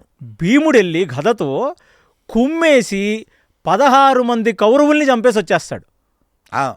వస్తే కానీ దాంట్లో ఒక్క విషయం మాత్రం నాకు అంటే అఫ్కోర్స్ మహాభారతాన్ని గురించి మాట్లాడుకుంటూ పోతే చాలా అద్భుతంగా ఉంటుంది. వాడు వికర్ణుడు తగులుతాడు, అరే వద్దురా నిన్ను సంపన పోరా అంటే ఎవరు భీముడే నిన్ను సంపనరా, నువ్వు ఒక్కడివే అన్నా తప్పన్నా అలా చేయకూడదన్నా అని నిలబడి చేసేవాడు వికర్ణుడే. అందుకనే వాడిని చంపిన తర్వాత కూడా భీముడు పరమాత్ముడిని చంపాను రా బాధపడతాడు. అవును, వాళ్ళల్లో ఔన్నత్యం ఉందండి. ఇప్పుడు మనం తెలుసుకోవాల్సిన అసలు అర్జునుడిని కిందలాగా చూపించే ప్రతి వ్యక్తికి, ప్రతి డైరెక్టర్కి, నేను ఒకటి చెప్తానండి. కృష్ణుడు పక్కనున్నాడు, రథసారథయ్యాడు, తీసుకొని వెళ్ళాడు. యుద్ధ పర్వంలో భగవద్గీత స్టార్ట్ అయ్యే ముందు అన్నీ మెంటల్లీ ఫిక్స్ అయ్యారు. ఒక్కసారి ఎక్కడ ఓడిన దాఖలాలు లేవు. హేమీలు ఉన్నారు ఘటోత్కచుడి దగ్గర నుంచి వీళ్ళ దగ్గర. ఒక్కసారి భీష్ముణ్ణి చూసి ఒక్కసారి ద్రోణుణ్ణి చూసి, కృపాచార్యుల్ని చూసి, ఎవరి తొడల మీద నించొని మనం మురిపాలు ముద్దులు తీసుకున్నామో, ఏ గురువుగారి చేత జ్ఞానం తీసుకున్నామో అతను మనసు చలించి నాకు ఈ యుద్ధం వద్దు అంటాడు కదా. అది అందుకనే దాన్ని కూడా విషాదం ఎప్పుడు యోగం కాదు. అలాంటిది భగవద్గీత మొదటి అధ్యాయం పేరు అర్జున విషాద యోగం. అంటే భగవద్గీతలో ఆయన విషాదాన్ని కూడా చేర్చారంటే కానీ అది అర్జున విషాద యోగం అయి ఉండొచ్చు, కానీ నిజమైన యోగం విషాదంలో నుంచే వస్తుంది. అది అది అది అది కరెక్టే. ఇది మనం తెలుసుకోవాల్సినటువంటి అది చెప్తాడు. గాంధీవం సంస్కృతే హస్తాత్ పక్షైవ పరిదహ్యతే వేపదుశ్చ శరీరేమే రోమహర్షస్య జాయతే అంటాడు. నా ఒళ్ళంతా కంపించిపోతుంది, నా చేతిలో గాంధీవం చేజారిపోతుంది. అంటే ఎంత ఎమోషనల్ పర్సన్ అండి అతను. అసలు అదే కదా ఒక వ్యక్తికి ఉండాల్సిన ప్రథమ లక్షణం. వీడెక్కడ ఇన్సెక్యూర్ ఫెలో అండి. 5 గ్రామాలు అంటాడు, ఒక ఊరు అంటాడు, ఉన్నదలాక్కుంటాడు, ఓర్వలేనితనం. వీడు వాళ్ళ తండ్రి జయించిన రాజ్యాలండి అవన్నీ. దానికోసం వీళ్ళేంటండి కుక్కపాట్లు పడుతున్నారు. అయినా ధర్మానికి నిలబడి 13 సంవత్సరాలు బయటికెళ్ళారు. అందుకు అంటే ఇక్కడ ఒక క్యారెక్టరు అంటే ఇవాళ కూడా ఒక సినిమాల్లో పెడుతున్నప్పుడు ఒక హైలైట్ క్యారెక్టర్ కర్ణుడికి ఇచ్చి ఒక చిన్న కాదులేండి. అక్కడ ఒక విషయం మనం బాగా అర్థం చేసుకోవాలి. గొప్పోడని చెప్పడంలో ఏముంది? వేస్ట్ గాని గొప్పడు చేయటంలో కదా కవి ప్రతిభ అంటారా మీరు? అలాగా అంటే వ్యాస మహాభారతంలో కృష్ణుడు ఎల్లప్పుడూ నిలబడి కాపాడాడంటే అసలు ఆయన యొక్క ఔన్నత్యం కానీ ఆయన యొక్క అంటే ఒక అర్జునుడు అనేవాడు ఒక నిజమైన భక్తుడండి. ఎందుకంటే ఫస్ట్ ఆప్షన్ ఇచ్చాడు కృష్ణుడు. మీరు అన్నట్టు 7 అక్షోహిణీల సైన్యం ఇటుంది, 11 అక్షోహిణీల సైన్యం అటుంది, నారాయణీ సైన్యం 2 అక్షోహిణీలు అది కూడా అటే ఉంది. తలుచుకొని ఉంటే ఆ రోజు కృష్ణ మన దగ్గర ఆల్రెడీ తక్కువ మంది ఉన్నారు కృష్ణ, కాబట్టి నేను నీ దగ్గర నుంచి ఆ 2 అక్షోహిణీల సైన్యాన్ని తీసుకుంటానని అనలేదు. తక్కువ ఉన్నా సరే పర్వాలేదు, నువ్వు నా పక్కనుంటే చాలన్నాడు. అలా పక్కనుంటే చాలన్నందుకు కృష్ణుడు చాలామంది నాతో అంటే ఎలా మాట్లాడతారంటే వాళ్ళు ఏదో పిరికి పందల్లాగా ఉన్నట్టు, కృష్ణుడు ఏదో వాళ్ళ ముందుండి మొత్తం కురుక్షేత్రం నడిపినట్టు. ఎందుకు నడపడండి కృష్ణుడు? ఒక్కడు మహావీరులండి. అటుపక్క అందరికీ ఎన్ని అస్త్రాలు తెలుసో అర్జునుడికి ఒక్కడికే అన్ని అస్త్రాలు తెలుసు. ఎందుకంటే వాళ్ళ వనవాసం చేసుకుంటున్నప్పుడు సంపాదించుకున్నాడు, అందరి చేత టైంని వేస్ట్ వీళ్ళలాగా తప్పదాగి పార్టీలు చేసుకోకుండా సంపాదించుకున్న వ్యక్తి ఆయన. ఈయన చూస్తే ఎవరు భీముడు చూస్తే ఒక్కడు చాలు మొత్తం తన గదతో కొట్టి చంపేయడానికి. ఇది కూడా చాలా అంటే ఏదో ఘటోత్కచుడిని చంపిన శౌర్యంతో వస్తున్నాడు కర్ణుడు. ఇవన్నీ కాల్పికం. మహాభారతంలో కర్ణుడు ఖచ్చితంగా అంటే ఔన్నత్యం చూసుకోవాలనంటే కర్ణుడిలో సూర్య అంశ ఉంది, కానీ అక్కడ మూలం సూర్యుడు కాదు, అతనిలో దాగున్న అసురత్వం. ఆ రాక్షసుడిని సంహరించడానికి నరనారాయణులు కలిసి కొట్టడం అనేదే ఇక్కడ యొక్క మెయిన్ ఉద్దేశం. మళ్ళీ రావాల్సి వచ్చింది. అసలు అన్నిటికంటే మూలం మనం అనుకుంటున్నట్టు దుర్యోధనుడు పతనానికి శకుని కారణమే కాదు. అందరూ చాలా మంది అదే అనుకుంటారు. అది సరే, అది ఇంకొక రకంగా చెప్తా, అది ఇంకొకసారి మనం దాని గురించి మాట్లాడదాం. అసలు బ్లాక్ మ్యాజిక్ అధినేత శకుని. అసలు వాడి దగ్గర ఉన్న అన్ని బ్లాక్ మ్యాజిక్లు భూమి మీద ఎవరి దగ్గర ఉండవు. కానీ అసలు దుర్యోధనుడు నాశనానికి కారణం కర్ణుడు ఖచ్చితంగా కర్ణుడే. ఇప్పుడు కర్ణుడిని చూసుకొనే ఈడు ఎగిరాడు. కర్ణుడు బోధించిన బోధలన్నింటినీ విన్నాడు. ఇప్పుడు మంచి చెప్తే ఎవడైనాడండి. ఇప్పుడు నీకు నచ్చినట్టు చెప్పడం నిజమైనటువంటి స్నేహితుడు. నీకు నచ్చకపోయినా సరే మంచి చెప్పాలా, కానీ నీకు నచ్చినట్టు చెప్పడం అనేది కర్ణుడు చేస్తున్నటువంటి దుర్మార్గం. ఖచ్చితంగా అది చాలా నిజంగా ఇవాళ చాలా మంచి సమయము. కానీ ఇది ఇంతటితో ఆగితే కరెక్ట్ కాదు. మనం ఇంకొన్ని ఎపిసోడ్స్ మనం చేద్దాం. ఎందుకనంటే చాలా అపోహలు ఉన్నాయి మన రామాయణం మీద, మహాభారతం మీద, ఆ క్యారెక్టర్ల మీద. ఇప్పుడు ఒక్కొక్క క్యారెక్టర్ని చాలా నీచమైన క్యారెక్టర్లని గొప్పగా చేసి నీచుల్ని గొప్పగా చేసేటటువంటి వ్యవస్థ తయారైంది ఇక్కడ. సో నిజమైనటువంటి ఇది ఏమిటి అనేది మనం మన వాళ్ళకి తెలియజేద్దాం. ఖచ్చితంగా కూర్చొని అలాగా ఒక ముసలాడు ఒక కుర్రాడు కూర్చొని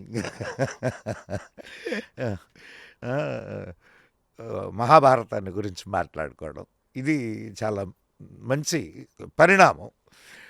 ఇది చేరాల్సిన వాళ్ళకి చేరుతుంది, ఖచ్చితంగా చేరుతుంది. లేదండి చాలా విషయాలు తెలుసుకోవడానికి నేటి తరం సిద్ధంగా ఉందండి. మనం వాళ్ళకి చెప్పడానికి మనం సిద్ధం కావాలి. సో చాలా చాలా ధన్యవాదాలు. నమస్కారం అండి. కృష్ణ చైతన్య గారు. కృష్ణ చైతన్యం వెల్లువిరుస్తుంది. నారాయణ మీ తల్లిదండ్రులు ఏమనుకొని పెట్టారో ఆ పేరు నాకు తెలియదు, కానీ కృష్ణ చైతన్యంలో ఉన్నారు మీరు. మరో మంచి ఎపిసోడ్లో మళ్ళా కలుద్దాం మనం. ఇదండి ఈనాటి మన చర్చా వేదిక. విన్నారు కదా, మనం ఎటు నడుస్తున్నాం? మంచిని మంచి అని తెలుసుకోలేకపోతున్నాం, చెడును మంచి అనుకొని ముందుకు పోతున్నాం. ఈ విషయం మనం గుర్తించి మన జీవితాల్ని సరిదిద్దుకోగలిగితే, మన ఋషులు మనకిచ్చినటువంటి అమూల్యమైనటువంటి సంపదను సరిగా అర్థం చేసుకొని దాని ద్వారా మన నడవడికను సరిచేసుకోగలిగితే నిజంగా మన అంత గొప్ప జాతి ప్రపంచంలో లేదు. ఈ విషయాన్ని మీరు గుర్తుంచుకోండి. మళ్ళా మరో మంచి అంశంతో మీ ముందుకుంటాను. అప్పటి వరకు సెలవు. మరి ఈ వీడియో మీకు నచ్చినట్లయితే మన ది మదన్ గుప్తా ఛానల్ను వెంటనే సబ్స్క్రైబ్ చేయండి. చేయకపోతే లైక్ చేయండి, షేర్ చేయండి, బెల్ ఐకాన్ నొక్కండి.